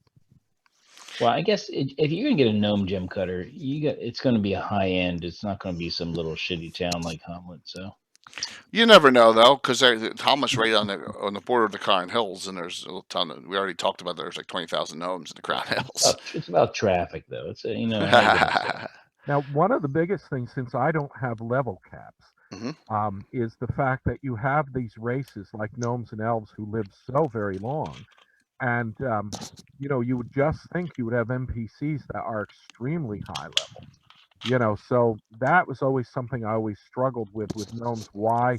But they did in my campaign end up being the highest level of characters run. And I just did it where I just made a geometric progression of experience, so that it's like that business of putting a penny on a chessboard. If you keep doubling it, by the time you get to the end of the chessboard, it's into the billions. Yeah. So what I did with experience was I just made it so difficult at the end that no matter how you did it, to get from, like, say, level 17 to 18 was an impossibility. You'd have to live 1,000 years. Well, That's an interesting way of doing it. Yeah. for I just us, think they would also. I think humans are going to be far more their op tempo of a human is just going to be, they're going to be burning fast and hard. We got to get this done now because they're so short-sighted in comparison. Well, elves would be like, well, we don't need to attack the orcs. We'll just wait and they'll show up and we'll just shoot them with a couple arrows. We'll be good. Same thing. Yeah. You know, they're not going to be like, it's just a problem we got to deal with this moment, but it'll pass and we'll be fine. And so they're not going to be all like surging and acting crazy like humans, because humans have. Plus, I think, well, with gnomes, I think they're a little detached from all that, you know, except for the commerce end of it. So I'm going to give you an example of what I mean by this. Out of 214 members of the Order of Ulick, how many of them have been gnomes? Anyone want to venture a guess, Tim? 2. Oh, you are correct. How did you know that? I guessed. Wow. Yes. And one of them technically isn't a member anymore because of what has happened to him in Altamira. Boyd? Yes. Good job. So there are two. Yes. So they don't seem to be very, you know, worried about those kind of things, Jason. You know what I mean? Because they're just like, you know. Yeah, I mean, you know, it's like looking at the way that you know, a lot of Eastern philosophies, you know, especially like if you look at Buddhism, how they tend to look at a much longer term, the concept of patience, is so much more ingrained when you think about things lasting more than one lifetime. So you can see where you have these creatures that are going to live multiple, you know, human lifespans, that their attitude toward things would have to be much different than the human mayfly existence, you know. Yeah, that's Well, true. I think it shows up too, the way Tolkien made the elves, how they're all laughing and singing and partying, and they're just, you know, because why get worked up about it? You know, it's just one day, and you know, millions of days they have. Thank you for the compliment, Laser. Really appreciate it. And yes, you know, like if we look at the Tolkien's presentation of elves from The Hobbit to The Lord of the Rings, they're this incredibly silly. You know, as the dwarves are riding into Rivendell, they're making little jokes and jests, and I would see that you see the gnomes much more merry than I do. My gnomes are unfortunately probably 10 times as grim. That's okay. I see your gnomes. They're probably more like Narnia gnomes. Oh God. I'm not familiar with Narnia. Don't worry. No. They're more grim. They're more grim. Not the movie, the books. They're more grim. They're more, you know, they have a lot more problems. So you know. Let's discuss that. Let's discuss player characters and other characters that are unique to our campaign for a second, because I want to see how we go with that. Starting with another campaign. So Tim. Yeah. Andrus Philandrus, your gnome. He's an illusionist thief, right? He's 11/11 illusionist thief, so he's pretty high level. Go for it. Talk about him. Well, he was part of the group I started with Yervilia, where I was trying to get everyone to buy on to make a player character group where everyone had the same class, like maybe a thief class. And the only ones that were on board with me and Walt, so we all had thieves. So 4 of the 8 have a thief class involved. Andrus Philandrus is one of them, and so he just basically tended to be he alternated between being silly and nasty, as the best way I can think about him. He'd be like, he'd be joking around, he'd do funny tricks on people, whatever. But if somebody was going against the party, he would turn kind of vindictively nasty. You know, but it's usually to the bad guy, so it's, you know, it's okay. But that's what he was. So he was kind of mischievous. He kind of went along with the little dude, you know, and he would play up the, hey, I'm just the little guy here. I'm just an old little guy. Nothing to worry about. Nothing to see here. Right. And you know, the mix of illusionist with thief or assassin is deadly. It's because not the only class that's non-detection as a spell is illusionist. Yes. Improved invisibility is there. Yep. Plus, there's all sorts of ways to like change the way you look. And If you want to just walk in somewhere and not be noticed. shadow door. Vacancy, which makes where you are completely look like something else. Tempest Fugit. Dispel exhaustion. All these spells, if they're used properly, are people think illusionists are not. Jason, I don't know, and I don't know if you think about this, but illusionists, when used properly, are very, very lethal. Oh yeah, Because they're yeah. affecting everybody else's Yeah. sensory perceptions. Yes, Phantasmal Killer, another spell. It's Or just Maze. the best one maze. ever. Yeah, here's the thing, in 1E, 2E. Magic users got to spell maze at level 8, right? Not the class, the level of The caster. level You have to 8 be spell. 15th to cast it, right? 15th or 16th. Yeah. An illusionist got it at 5th level when they had to be 10th. And so they're casting maze, which there's no save to, at that level. And also they have the spell chaos, which is a no save version of confusion. That's nasty. You know, only fighters and illusionists, right? Tim got saves from that spell. You had to be a fighter class or an illusionist, and everyone else automatically failed. But I don't that's even something remember that. that's something I think that later editions rectified a lot of these balancing issues. Illusions weren't as powerful, and they were more kind of regulated. They were some of these balancing issues had been taken care of. So, Well, I mean, but Yeah. to be an illusionist, there's a big sacrifice. I'm not sure if it's a balancing thing because you sacrifice a lot to be an illusionist. You sacrifice fireballs. Yeah. You sacrifice lightning bolts. There's a whole bunch of damage You stuff. get you magic missile when sacrifice. you're like 18th level, first level Yeah, magic user spells. so you sacrifice a ton of stuff to be an illusionist. Yeah. So I think it's good to let them have all those sort of things. just because And they're very, very rare. They're not yeah, typical. because it's either for in our game, You have to have what's dexterity you gotta have? You have to have 16. I mean, that is already you just eliminate. I Yeah, don't know what the or it's percentages 15 are. or 16. It's one or the other. You Well, eliminate. and it's human and gnome only. I mean, that's it in our original edition. All right, so with that, you had Andrus. With that, we already talked about Kroger Blackrock a little bit. That is Alan's Iron Brigade gnome. 12th level illusionist, 13th level thief. That's gross. I mean, that's really nasty. You're like, when did my wallet get stolen? Yeah. Now we're going to talk about this. We did Necromancer Games one where you fight Dweebalix in it. Gosh, what the hell is it called? There's an army outside the place you're going in, and it's an evil army. And so his solution to this was he went and poisoned all the wells that they were using in the water supply. Now, I still say, okay, well, you're permanently destroying these wells. I say that was a slightly evil act, and he doesn't agree with me on that. I think it was. Who doesn't agree? Alan, of course not. Didn't agree with me that was an evil act. I don't know what would everyone else think if you were to do something like that. Who was he poisoning?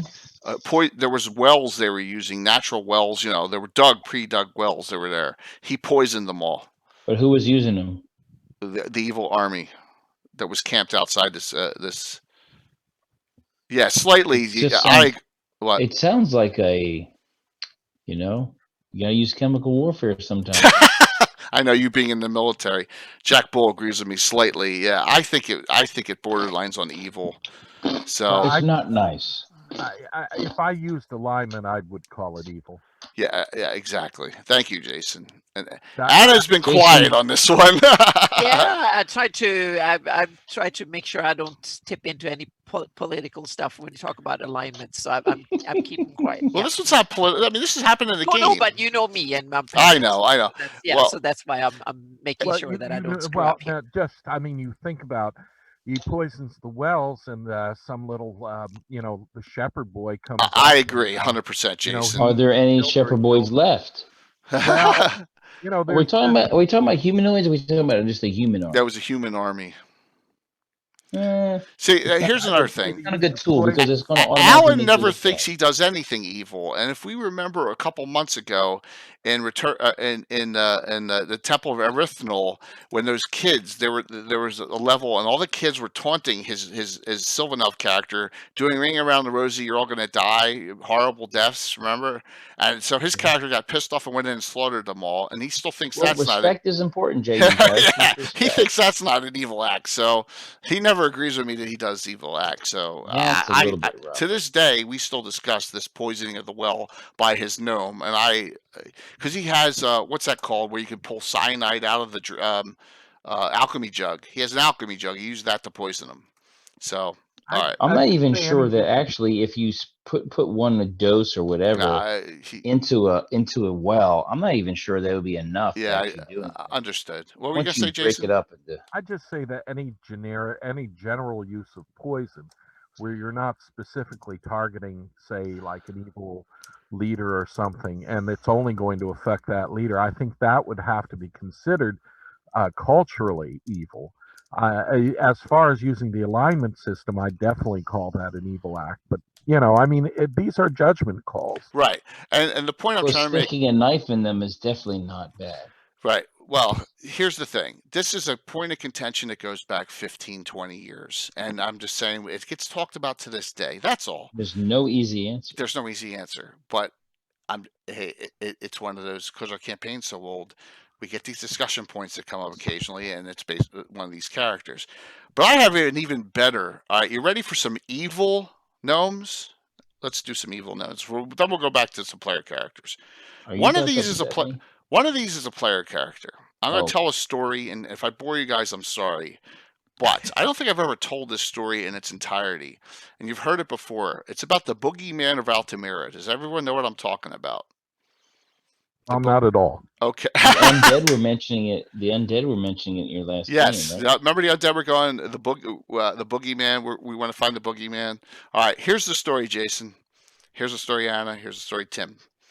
So, everyone knows about Drarius the Deposed, the current guild master in Altamira. He's the one that Sam left in Highport when he was the dual class cavalier thief, the character neutral, stupid guy, who swore life revenge on Sam, Alan's thief, who left him there. He becomes guild master in Altamira. The bar they were in when we did Taint of the Falcon the last 2 weeks was upstairs at Sam's, downstairs at Boyd's. Boyd is a cleric illusionist, gnome. 12th cleric, 13th illusionist, one of the oldest characters in our campaign. Also, one of the only 2 gnomes in the Order of Ulick. He's neutral good. Supposedly. He was neutral good. This is what happened. Drarius hired a high-level bounty hunter to basically temporarily kidnap Boyd. And what did they do to him? They kidnapped him. They put a helm of opposite alignment on him. He's now neutral evil. Okay? So Walt has been playing this up. This is going back 20 years. This is one of my long-term. They knocked him unconscious. We have bounty hunters instead of assassins, and they put a helm of opposite alignment on him.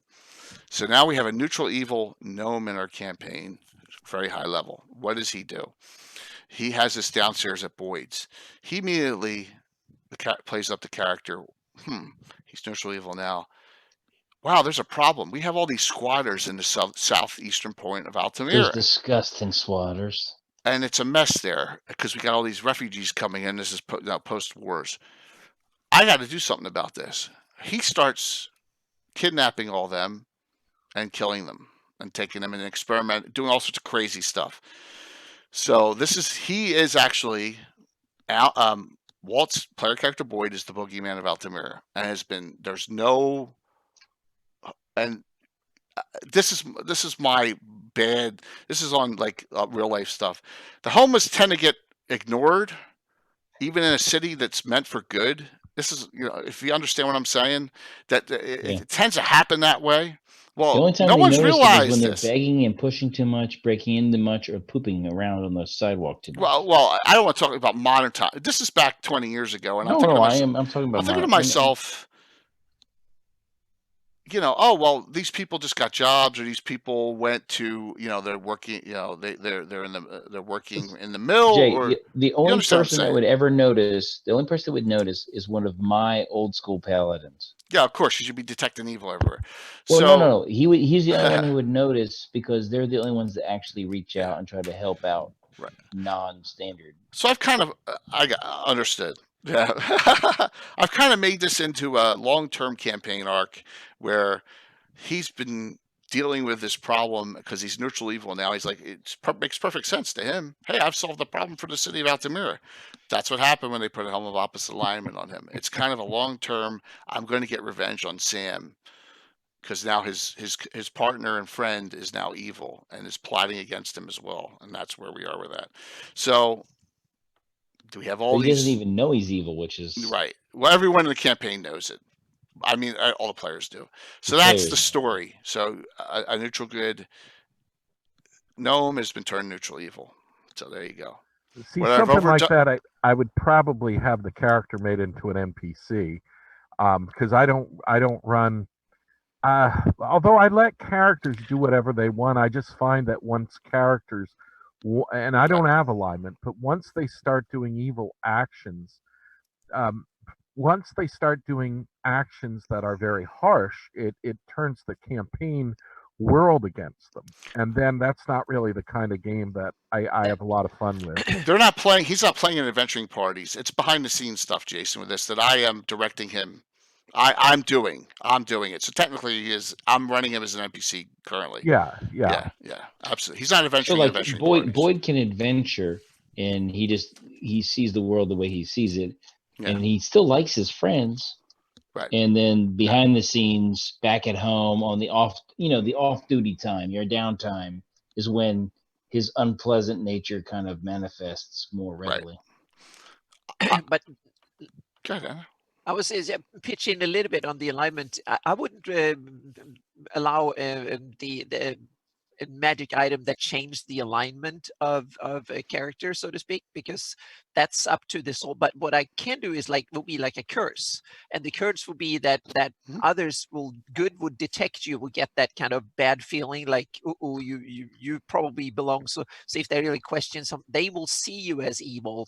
They will get that sense that it's something wrong with you.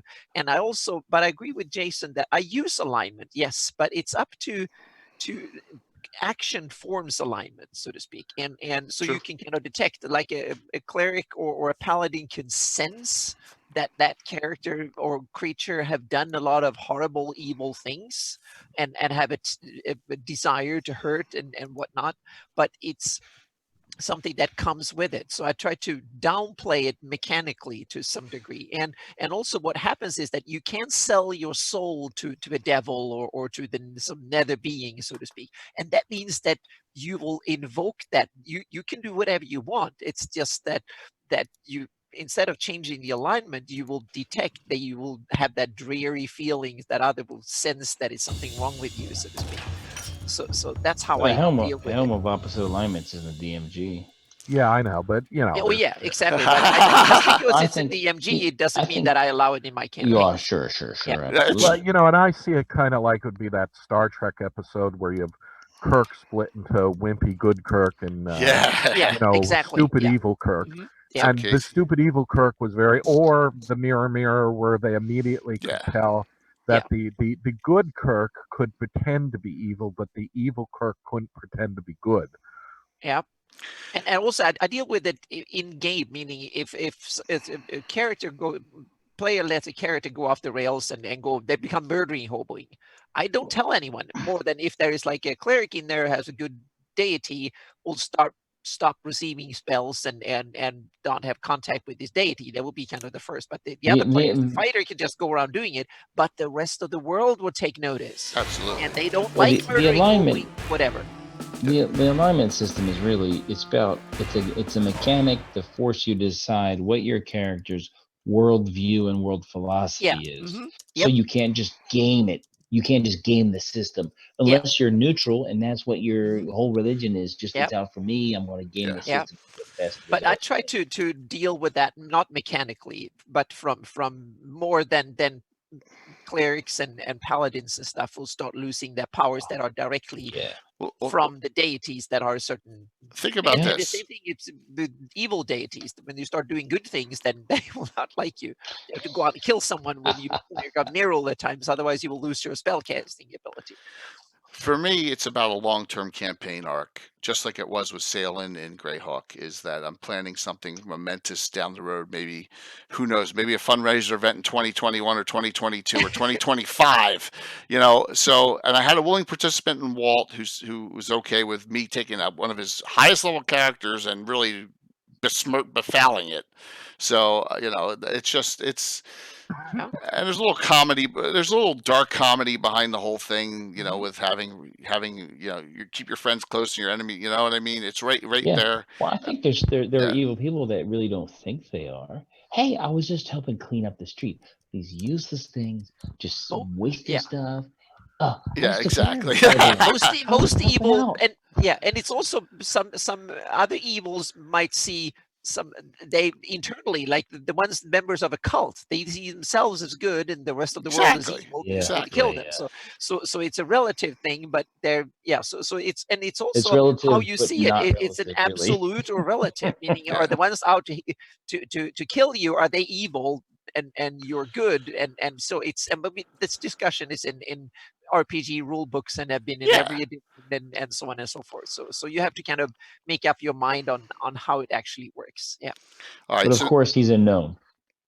yes, and that's more the funny part of it, the irony of it all too. It's a gnome we're talking about here. Is the Yeah. this is the Mhm. Boogie Man of Altamira. All right. Did you So already talk about Pookhead? no, that's what I'm going to do right now. You just Oh, gave it good. away. All right. Sorry.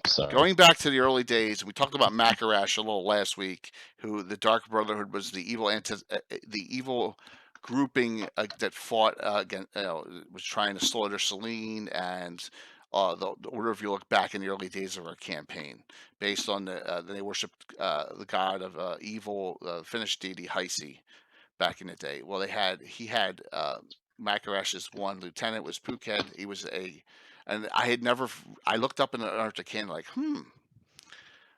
assassin for gnome and multi-class. I could take illusionist assassin and really mess with the player characters. And boy, that character became the evil antithesis for the campaign for 15 years. And I'm talking about from 1980, what Tim, 86 to I don't know. 2001.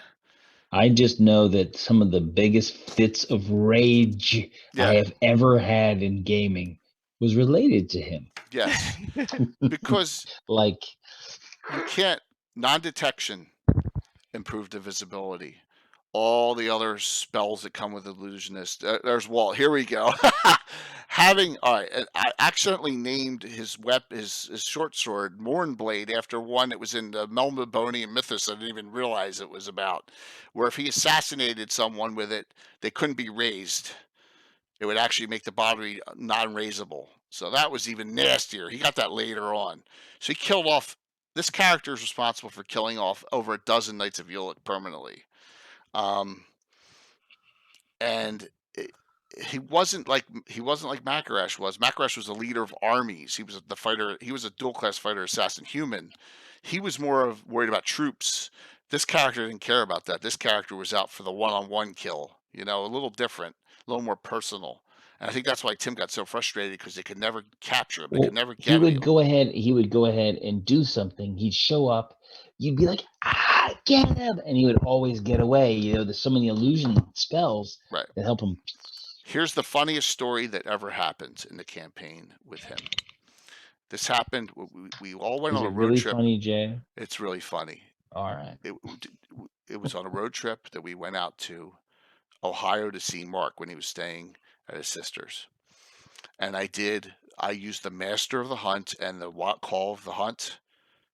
Okay, everyone know that in the Finnish mythology, with the hunt coming, with all the wolves with the tongues, and the Master of the Hunts chasing them out. Well, there was this right in the middle of the Vestry Forest, a high level druid called the Hunt right in the middle of a fight. So you had all the evil individuals of the Iusians and Dark Brotherhood members fighting. the old Knights of Ulick people, Knights of the Holy Shielding fighting. And this was a super high level. A purple dragon was there. It was nasty. Every round they heard the hunt coming a mile closer, because that's how it's, when it gets there, it'll target someone if they fail their save, and it'll go after them. It's, look up in the Deities and Demigods or Legends of Lore, the discussion on the Call of the Hunt and the end of the Finnish mythology. It's really a great read. It's So bad when it happens. the hunt comes into the fight. Now, Phuket is invisible and non-detected, but it doesn't matter for the hunt. The hunt's above all that. First two characters that it goes after, they make their saves. It goes by them. He's next. I roll a 1. And the hunt goes right after him. And he takes off. All they hear is screaming gnome running going as fast as they can to get the hell out of there. And the hunt, they just saw the hunt turn and chase him out, and that was the end of him in that fight. Because you have to go 10 miles to escape the hunt at that point.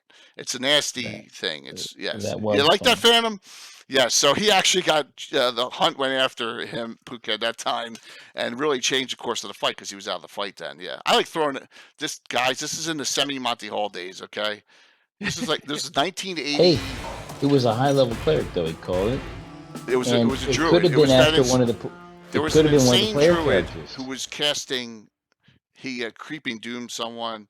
He said, he was fighting everyone. He said, I have to preserve the balance. There was evil fighting good. He was attacking both sides. Walt remembers it distinctly. That's why he said, here we go on that. So I think this is 1988 or 9, Walt. What do you think? 89? So that was fun. So eventually they do kill him after 15, 20 years of the campaign. Jason, you ever had an antithesis go that long? Oh, no. Well, but I haven't run the campaigns that long. Longest campaign I ever had was my first one in high school, junior high school, lasted 4 years. Okay, but I was 12 when I started playing in '77, and so I played the same group of people and friends and everything right up to the end of high school, and so that was I ran a 4-year continuous Greyhawk campaign, and then when we all split up for college, I ran another campaign immediately afterward. That was like my second longest. And then after that, I really wasn't able to get any campaigns to last long.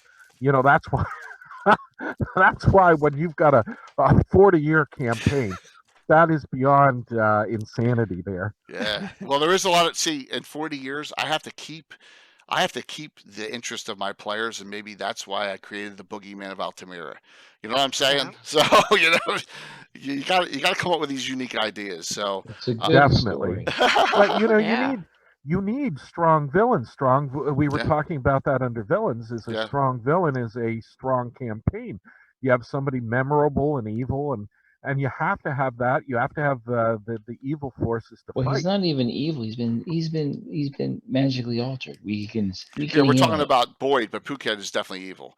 He was a Dark Brotherhood member. He was lawfully evil. Yeah, definitely. Oh, I hated that guy. I mean, I honestly, he did. I had a lot of extreme rage, heart rate, adrenaline dumps. And that is what a villain should be. I mean, that is so rare. You want to have you don't want to have a game where people are just sitting around and rolling dice. You want to have a game where people's heart rates are going up, where they're shouting, they're cheering, they're angry, they're happy. You want Thanks to Jay, I did it to other people. Yes, I get you. I get credit for that. And what I really feel bad, even more, is this character Phuket always would kill one of Mark's characters off. I felt bad. I picked on Mark a little bit back in the day, and Mark has 25 characters that are permanently dead or some crazy amount. So hey, Mike, what's up? What's up, Mike Disney? Let me guys. Mike did did a lot of great stuff for us, and is going to continue to, and we're hopefully going to be working with Mike at PAX Unplugged down the road. Hey, Mike, how are you? There you go. And give away another one of his signed overboards. So, cool, man. Awesome. Good to hear. All right, I've let's get to. Go ahead, Jason. Oh, I was just saying this is all just all this is really getting my mind working, and I've just come up with a campaign idea where this evil force is going after the various gnome enclaves. And if you've ever seen the movie Phantasm Oh or my any of God, the with that Phantasm ball. movies, and I've just thought the little evil the corpses that are shrunk down into the evil servitors, they are going to be an undead gnome race that this extraplanar force is raiding gnomish enclaves and turning entire villages and enclaves of gnomes into these undead servitors a la Phantasm. You know what? When I was a kid, the commercials in that movie scared the shit out of me. That was a scary picture. Yeah, absolutely. That's up there, man. That scared me more than Exorcist or any of that stuff. Yeah, Mike, that movie scared me badly. But that's cool, Jason. I'm glad to hear that inspiration's coming from both ways. Oh yeah, I'm gonna have to write that up. Yeah. So let's get back to a couple player characters before we call it a night. And we haven't even talked about Tom's character, who you guys all know very well, who we've used a lot, Rumple Foreskin. All right, he made the name up. Hey, you gotta give him credit. Hey, he was just motivated by a fairy tale. You can't blame him for that. He's also done one of the most spontaneously grotesque things in the campaign ever. All right, Tom, I'm sorry, I got to tell the story. This is another gnome, and this is out of gnome realm for us. And I apologize up front if I offend anyone, but it's kind of funny. So they were interrogating this guy, and he kept on passing out, and they couldn't get him awake. So Tom's character Rumple stuck his hand somewhere, an orifice of his own body, and made the guy used it as smelling salts, and that woke the guy back up. Okay, so there you go. That's Tom with his gnome. And I don't think that would actually work, though. Well, it did in that case. We used it. So Tom is. It was a long time ago. It was a long time ago. It was. Yeah. It wouldn't work again. So it wouldn't work. It would not work on the show. So it will not. It would not. We could never do that live. There's no way. So yeah, that wouldn't go over too well. So all right. And he's a straight thief. He's a straight thief. Do you like that? Yeah, the entire hand. Yeah, all right. So here is the largest. This character is the most titled character, and I'm talking about name titles. Once again, if I offend anyone, I apologize, but I got to go through this. This is the only straight fighter gnome we have in our campaign. It is Tim's. Best fighter gnome. And his name is Fred. Fred is specialized in throwing dart. Okay, that's what he does. Here we go. I'm probably going to miss some of these because they're all over the page. All right, there you go. Are you ready for this? I was trying to remember them all, but yeah, go ahead. His name is Fred the Farty. Are you ready? Here we go. The Pharaoh of Flatulation, the Padishah of Piff, Burgermeister of Breezes, Caesar of Scent, Steward of Stench, Pasha, Punges Prefect of Pew, Führer of Fumes, Sultan of Stink, Governor of Gesh. I don't even know what that Castration. says. Tarkin of Toots, Warlord of Winds, False Graph of. I mean, there's 30 more, guys. So you get the idea. To me, that is actually creative because it's kind of in a fantasy world, it's kind of I must give it to him. That's funny and yeah. Forsaker of Fiber, Admiral of Aroma, Spooter Shooter. I mean, it goes on and on. Walgriffs of Whiffs. Just which one did you say? Forsaker of Fiber. Gosh, I'm not sure if that's on here. Forsaker of Fiber. I don't know. That seems like somebody added that. That was a question. Especially the Spooter Shooter. I don't think that doesn't sound like me. That's in your handwriting right over there. Next time you're over, you can see it. I just said it doesn't sound like me. It doesn't sound like you, but it's in your handwriting. Trust me. So yes. So there you go. I think it was influenced by Walt. It could have been. Now he also did something that I had to pull out the No Just No head on. We have to discuss that real quick. So during an adventure, and it wasn't that long ago, probably 10, when I say not long, 10 years ago, there's a ramp, and he's at the top of it, and there's a fight going on below. So what does he do? This is in the area of the parkour, I guess. He decides to run up the ramp, jump, and do a pirouette in the air while he's throwing these darts. Yeah. Gnome fighter, and I'm thinking to myself, this is just not gonna happen in real. It's What just if I even- rolled a 20? It could have been awesome. Yeah, it could have been, but I said you're not pirouetting, throwing darts. I mean, I pictured in my mind to this day, everyone, how crazy that is. It So would be awesome. yeah, Even it if would he have been. crashed, it'd still be funny as heck. It would be. So, Did you just but know the whole entire thing, or did you just have me crash? what? Did you say no, just know the whole thing, or did you just have me crash? I said that you can throw one dart and you're gonna fall. You wanted to throw. You get 3 darts Did I around or throw 4 it? darts around. You wanted to. It's while you were spinning in the air. I mean, I could just picture it. So, yeah. You should have just given me a -20 and just let me roll. Well, You know, I had to know that one. So, a couple other gnomes. We have a specialty priest of Flandel Steelskin, and this is Mark's character. although and Jay, I do want to add Yeah. too that Fred has a special rule where I roll 12. I think it's a 12-sided die. Whenever there's an incident of role playing where they're trying to influence somebody, there's a 1 in 12 chance that he farts. Yeah, that he. Yeah, he has special thief abilities that Tim has put down here. Yes, Tim wrote them up that he could actually. Yeah, he's gastrous. So there you go, a gastrous gnome. You can see the level of maturity and the level of comic relief our gnomes have in our campaign. There you go. Along with Mark's They can be character here, mischievous. Ollie Swizzlestick. Now this guy, this figure is one of the newer painted figures right here. It's the buff gnome with the hammer in that list right there. One of the more recent paint jobs from Bill. Especially Priest of Flandel Steelskin, 7th level. Pretty nasty character. Very serious character too. Doesn't like jokes or anything like that. But he's serious. So, but a cool character nonetheless. Poor fella. Yeah, absolutely. Some gnomes don't have a sense of humor. And then He's got short man's disease. Kroger has a younger brother, Skippy Blackrock. He's in the Gray Company. He's the only straight illusionist we have that's a gnome in the campaign. He's illusionist 10th. And he's like he is always saying that always complaining about how much more powerful his brother is than him. Always complaining about it in the campaign. So pretty neat stuff. And there's a bunch of other lower level ones, but I wanted to discuss the higher level ones in the campaign. So you can have fun with gnomes. And like I said, some of them are serious and some of them are downright deadly. All right. So a closing thought on gnomes, Anna. What do you think?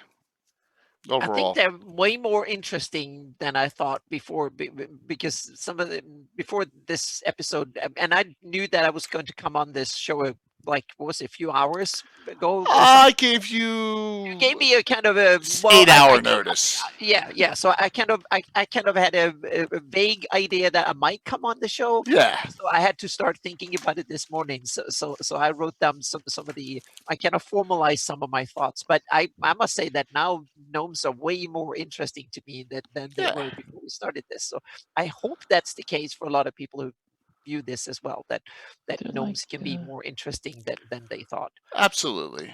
Gnomes like I said, you don't have to play them as silly as we have them for a lot of No, ours. I haven't done it, but I've probably not been as serious as Jason because they're Fae after all, so they have that kind of silly, kind of non-serious, right? They have that side mischievous to it. nature. Yeah. So yeah. So for me, so actually, I think I'm somewhere between Jason and you, Jay, in your campaign. So I'm kind of in between there. Okay.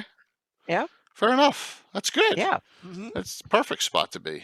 Yeah. So I've taken great ideas from all involved here. So it's yeah.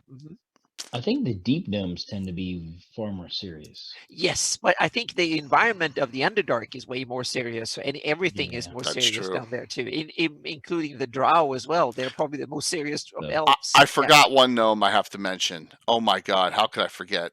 Okay. On that serious nature. All right, so Bill and Alan have a dark elf. Alan has a dark elf female named Juliana.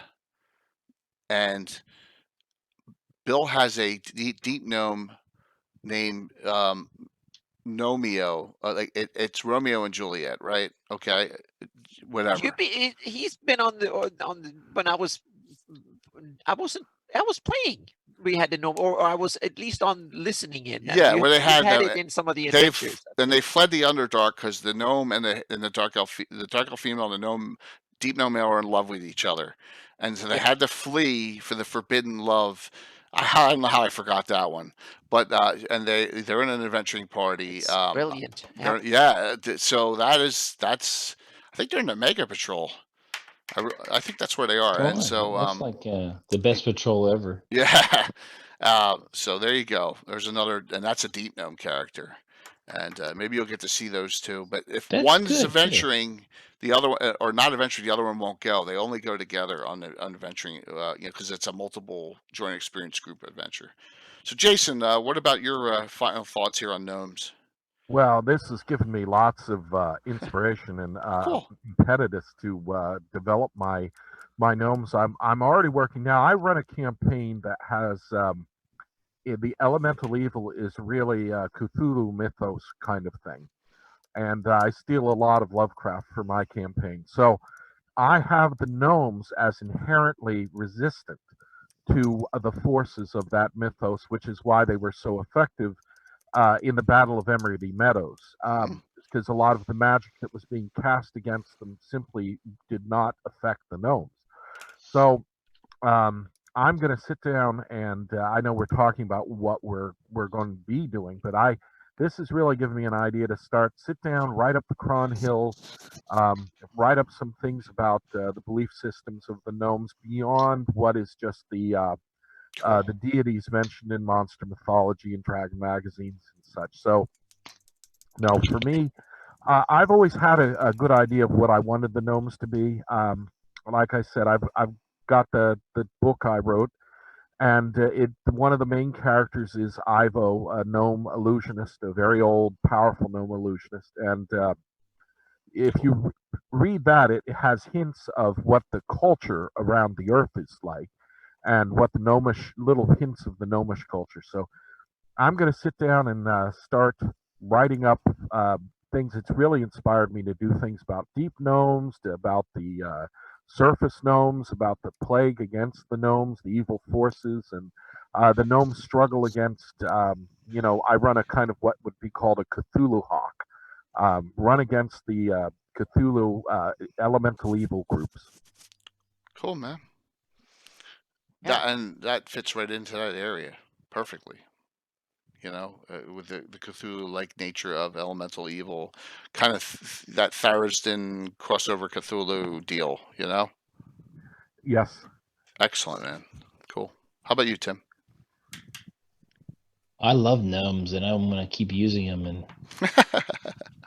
And I don't think new ideas. I'm just going to, maybe emphasize a little bit more of their gnomishness.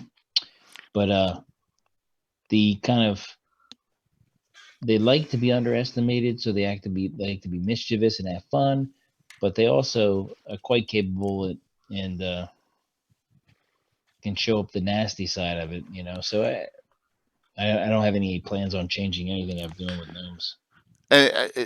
We'll I get think back. I'm in the sweet spot for Hey, gnomes. cool. Excellent. So, guys, I hope you like this one. We're going to do we'll do some announcements now. I'll go last as usual because I got a fair number of them. One not too good, but it's a minor thing, and then a lot of good stuff. So, Anna, what do we got going on here over the next couple of weeks? First, I can mention the non-Greyhawk stuff, so I get that. And actually, there's a Kickstarter, Kingdom of Lothmar campaign setting from Gryffindor Games that actually went live today, and I have my maps in it. So that is coming up. So it's actually, it's Kingdom of Lothmar. So hang on a second. I'm just gonna of Lothmar. Yeah, so that one have my maps in it. So if you're interested in that, please search on Kickstarter for that one and see. So it's another 29 days to go. So we'll see if that one will fund or not. And then I'm also, a lot of people wonder why the hell I'm not publishing anything and staying away. It's because I've done all the graphics and a hell of a lot of work for that Kickstarter. And I'm also going to finish my biggest commission to date for Cobalt Press that I'm going to have to finish before the GaryCon. So that is in the wrap up phases. So the next 2 weeks or so, then I'll probably have that fixed up. And I'm also working on the river map, the Greyhawk river map, and I've been doing that while we had the show. That's why I could come on here, because I've actually seen and that was something I kind of, it was Alan who gave me the idea. I've had it in the back of my mind that I should do something like that. And then Alan said, well, what direction do the rivers flow? You should have arrows or something like that. And I was like, I should do a river map. We're having that. And first I thought it was not that difficult. So but then I realized there's like 2,000 arrows to put in there, because there's a lot of small, tiny rivers in the Flanies. So that was one thing. And then I had to study how big is the river. So what I did was that I actually put it down to a number of different classes. So there's like 4 different classes of vessels. So the biggest rivers are basically no restrictions. You can go with any ocean going vessel up them, like the Nessa River and some of the biggest rivers. You can just sail up. It's like in the real world, the Amazon and the Volga and a few really, really large rivers. They're like 2 miles across or 3 miles or 4 miles across. Well, some rivers flow back the other way when the tides change. Exactly. Yeah. So you can so the biggest rivers have no restrictions. If you can sail on the ocean, you can sail up those rivers. And then you have the small ocean vessels, and that means that vessels that are ocean going, but they're not much larger than they can take a party of about 4 to 6 characters with their gear and their mounts. That's the size of vessels. So small ocean going, like the little Santa Maria or the Pinto or something like that, but not the really, really large ocean going vessels. They can go there. And then you have the flat bottomed vessels that are 4 rivers. They have no size restrictions. They can go up. That's the next class. And then you have the barges. I haven't really, the 3rd class. That means that you can take flat bottom vehicles and stuff, vessels that are big enough to take a party with horses and stuff, but you can't take no ocean goings. They're not deep enough for ocean. Right. They're river. It's river craft. Exactly. Yeah. So Like it Josie might, Wales. yeah, they might be so small. So the Viking ships will be kind of that will start having problems there. So to speak.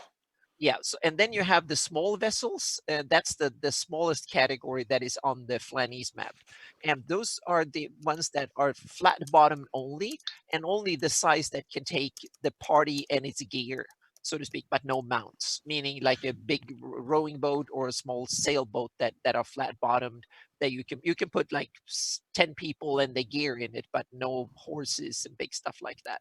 That's the smallest. And so I've taken every river that is on the Flanies map is graded one way or the other in color. And I also made them wider, so the widest rivers are now really wide, so they are overemphasized that way. And I also put waterfalls in there. So waterfalls are big enough that they stop all river traffic. So you have to haul the ship out of the water and to take it around on land. Then that is marked as a waterfall. Raise your hand if you've ever portaged any watercraft. Yes, I've been I've been I'm raising kayaking my for a hand. long time. So I haven't. yeah, when I was kayaking, I actually had this little thing with 2 wheels on it that was in the kayak. So I put it under, and in the military, we hold all sorts of stupid things. I carried the canoe I was in. Raise your hand if you think it really sucks. Oh yes, it can suck. Yeah, If you, especially if you have to do it across like marshy when it's wet and cold, and don't talk about it. Yeah, I had a mile and a half, 2 mile.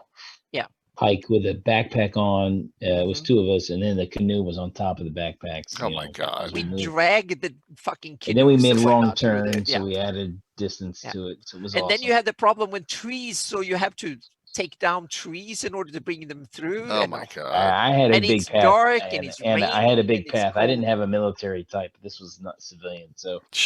Oh, okay, yeah. We've hauled all sorts of military. We didn't have. Yeah. Well, we would just been like walking through it. Santa's got a lot going on, which is great. Yeah.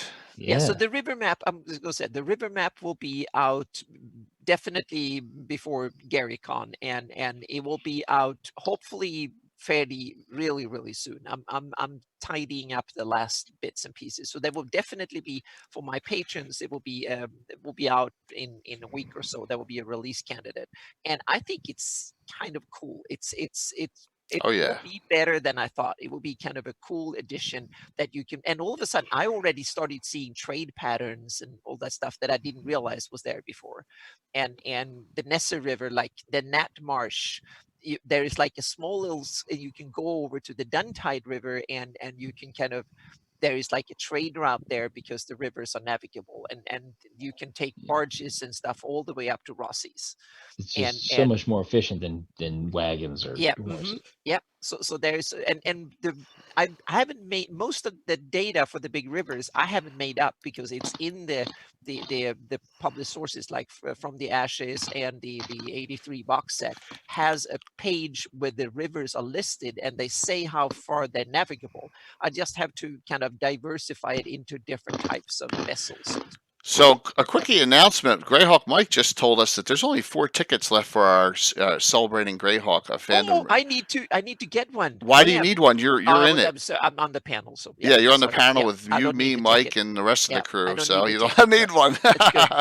Yeah, that's good. That is awesome. Almost a sellout. That is great. So yeah, there's going to be a lot of exciting stuff going on. Yeah, and I have my seminar too. There's still like, I think it was like 10 or 12 tickets left for it. So yeah. So there, hopefully you can grab. Oh, there'll be more signups. There'll be more. This was just the first day. So. Yeah. Excellent, Anna. Excellent. Jason, what do you got going, man?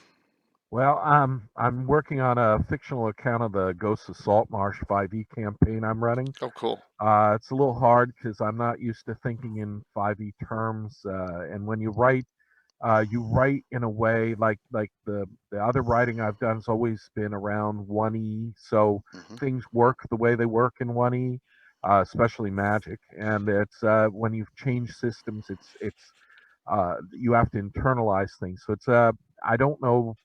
Right now, I'm kind of torn whether to write in a 1e way or a 5e way, and I really don't know the 5e that well yet.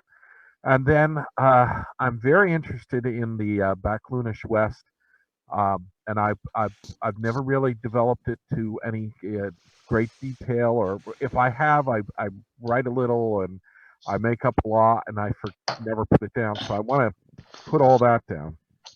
And then after tonight, talking about the gnomes, I'm really inspired to take that big blank, very bare bones business we have about the gnomes and do some detailing. So that's awesome. Yeah. So that's what's up for me.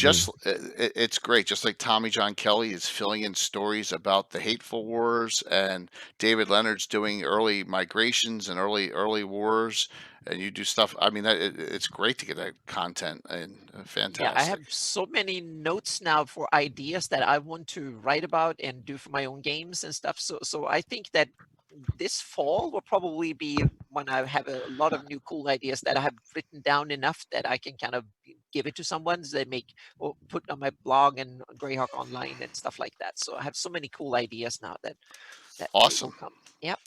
And I always forget that I had something, and I'm just writing it down real quick so I remember to say it. Tim, Low wants to see what you're doing. Low 5, what are you doing? Low 505. He said, "What's that crazy Tim up to now?" All right, so I'm using printouts from WorldWorks Games is the name of the company that makes this stuff. So I can print out walls, right? And the walls fit into. Is it cardstock you're using? Yeah, it's cardstock and foam board. So here's a floor piece. You asked for it, so now I'm going to show you. Sorry, you got to stand by. Yeah, and you got anchors. Again, this is all stuff I've had to assemble, but once I've assembled it, it's pretty much there. So you put in the anchors. Tim's going to be utilizing this for our next Saturday night special with the City State of the Invincible Overlord. Right. So campaign. This is a building. Cool, man. It's a little low on the camera. but I'll it's show okay. it once I put it up there. So now I have the wall set up. Mhm. So I'm Wow. building the components that go into this. And so you see that Yeah, he's got a lot of stuff already done.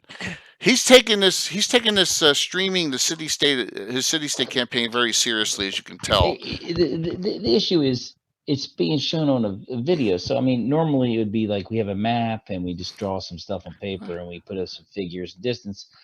But that's really boring ass for people watching. So I also think that these are. I think you'll see it, and maybe people won't agree. I think these are better than the resin buildings For insides. internals. Oh my God, yeah. For internal, and maybe not for Frank. Frank's I didn't see all of No, Frank's stuff, but it looked like Frank's using latest edition of Dwarven Forge insides. Those buildings are that, so he's using a little different stuff than I am. I'm right. using Miniature Building Authority. So I have, yeah. So from what I can Yeah, afford you Frank. to do, and then this is also flexible. So this is what I'm building, and so the things I've been cutting out all evening are the anchors. So the anchors on this board, I have a bunch of boards I need to put anchors on. So that's what I've been cutting out. That's awesome. So we don't have a date yet, but we're looking at one of the Saturdays in April for the next city-state campaign, guys. All right. As soon as we know the date, I will get it out there and I'll get it on the schedule for the next one. And tell them what's going to be happening on that adventure. Where are we going? Well, they're going in the city-state, and there's several of them. At least one of them, but maybe several, have an appointment with the Overlord. So that'll be awesome. Can't wait for that. There's a point, and actually, that has never occurred since the beginning. They've never actually seen. I think from a distance, once you got a glimpse of the Overlord, maybe from a distance. This campaign's 35 years old. So they've never seen the Overlord. We've seen him once. We saw him one time. I remember seeing him once, but we never talked to him ever. Never had an audience. It's the first time. You got to go see him. So that's what I'm working on, and then. Also, I'm going to throw in a side thing. Me, Jason, and Matthew have been plotting against Carlos for the next adventure because we like our characters and we like our group so much that we're like plotting on them and to give them. We're saying, "Hey, here's what we want to do." Yeah, we have a great group. Excellent. I hope I know Carlos will be amenable to that. That's awesome. So we all have plans for our guys, and so we're going to let them know what we want. Fantastic. That's what we're doing. And I'm working on the non-weapon proficiency rules for my campaign. Yep. Lots going on for everyone. All right, I'm going to forget. That'll be the next thing I send you. The next thing I produce for you guys will do that. Sounds good. Looking forward to getting it. All right. Here's the bad news. Uh-oh. Wow. We are not streaming again for 10 days. Now, is that bad news or not? Because I am getting on a plane Wednesday night to go to Florida for a few days, get back. It's my birthday. By the time we are back on, it'll be a week from Wednesday. Okay, so our next stream, so there's no streams next week because I am away. All right, sorry about that. And there's any streams a week of GaryCon too. Yeah. So the next stream that's going to be on Lord Gazumba channel is Wednesday, March 11th. Okay, 10 days. Legends Lore number 41, Living Greyhawk, Verbabank, and the Shieldlands. So we're going to have Vernon Vincent, Ron Lundeen, and Jeff Dauberpool, who got stuck on that flight for last time, scheduled to discuss their areas on the Living Greyhawk campaign. And that'll be myself, Anna, Greyhawk Mike, and them. And that'll be the next time we'll be on. So that gives me some time to plot on the beach down there while I'm hanging out. It's a work thing, but really they leave, got most of the days free. So, oh, cool, man. Cool. Well, excellent. That's good to hear. Good to hear there, Phantom. Really good. The next adventure, it will be the day after that. And right now, we're going to go back to the Legion, Trials of the Legion, the Shieldlands. And I just kept it generic because I haven't finalized everything yet, but it's called Part 4's Decisions. how can it be getting more generic? So that'll be what we do for part 4. And then our next Gabbin will be 2 weeks from today. I have the answer. No, they will not make the right decision. Oh, you know that's going to be the answer. Our next Gabbin is going to continue on the Demi-Human series, Gabbin number 85, delving into half-orcs and half-ogres. Another good one. Okay? And I didn't think we'd fill almost 2.5 hours of gnomes, guys. Gnomes are awesome. Oh, you don't know what a half-ogre is. That's good. You're going to want to watch. Because half-ogres are the original Goliaths. You don't know what a half-ogre is? No, 5 years don't know what a half-ogre is. They don't. It's okay. It's a different generation. So half-ogres are... You'll like them. Yeah. Yes. You'll love half-ogres. Because half-ogres make a lot of sense. Okay? And I think they're created by Roger Moore, if I'm correct. It's a Roger Moore creation. In the article, the best darn door openers there are. Yes. We have a fair number of half-ogres in our campaign, a lot of half-orcs. So we'll talk about that. We'll talk about all the options, just like we did on the Gnome Show. So, Jason... I had a variation of the half-ogre as well. Yes, you do. Jason, if you can compile all that down in a week and a half or whatever. And I will, but I'm not sure how much half-ogre stuff there's going to be. Yeah, but there'll be half-orc stuff. Oh, half-orc. Yeah, it's half-orc and half-ogre. Sure, sure. It's both. Down the road. I love those blends. You don't... Wait a minute. You start... Phantom, you don't... Seriously? Look, all right. The name of the article is called The Whole Half-Ogre. So... When will we see the Nogre? What, half-ogre? All right. Well, half-gnome, half-ogre? No, but next, during the half-orc one, we will talk once again about one of Tim's greatest creations ever, the Mongrels of the Putrid Tongue. There might be an ogre in there. And so you never know what's going to be in there. Actually dedicate. Who asked that question? Cool, Frank. Jack Bull. Bull, next time I run it, my campaign is going to be an ogre. Yeah, so Phantom, look in the Dragon magazine for the whole half-ogre. I think it's in Best of the Dragon Volume 3. I don't remember the dragon the original article is in, but I know it's in Best of the Dragon Volume 3, right, Tim? The yes, whole half-ogre? Yes. Okay. The whole half-ogre. Half-ogres are great. All right, some announcements for me for GaryCon and for the rest of the year. GaryCon, I'm DMing on Tuesday. I'm DMing on Wednesday. I have no idea. I'm sorry. I'm doing on Thursday and Friday morning. I have no idea if they're full or not. I'm going to take a look later tonight. Sounds like I got a fair number of signups for our stream event on Saturday. Cool. All right. Frank, we need to have a meeting the week after Saturday when I get back. So, all right, or sometime we need to talk about what we're going to do on the streaming seminar. Here's some things in store for us for the rest of the year.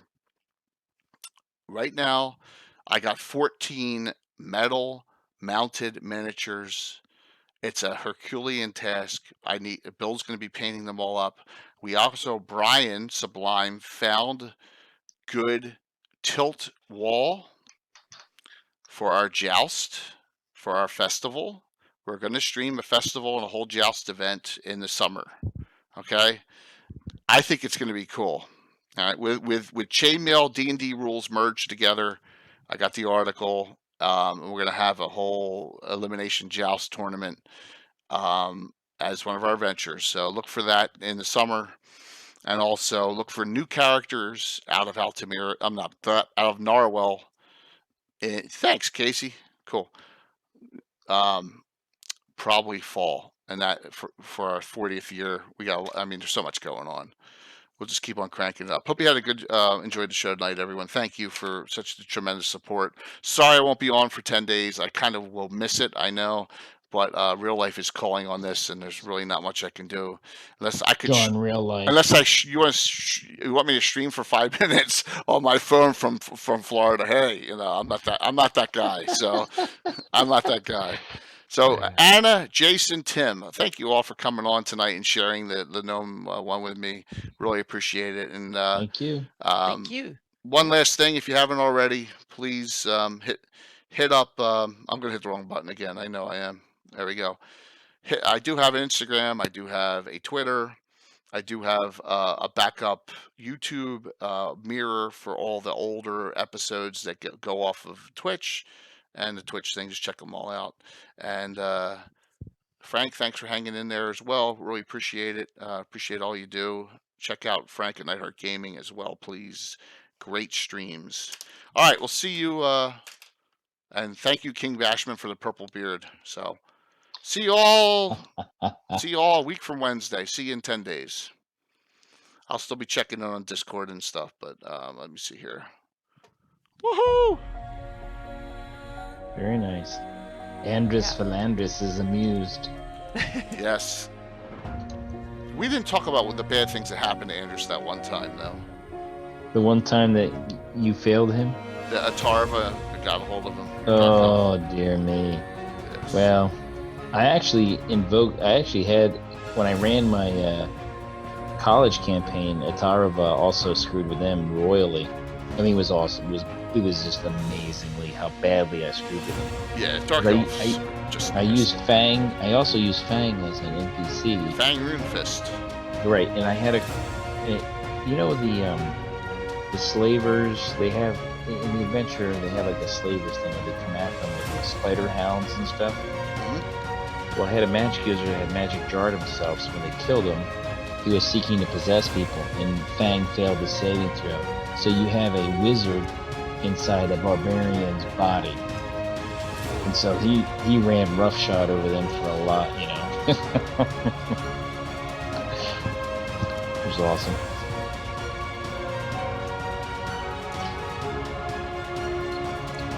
So, But, 2 days of work. I think I'll get through it. Actually, 2.5, because actually I got to work on the home office on Wednesday. That would be a blast. All right, everyone. See you in a little bit. I hope thank you for all the support. We'll see you in a week and a half. Have a good night.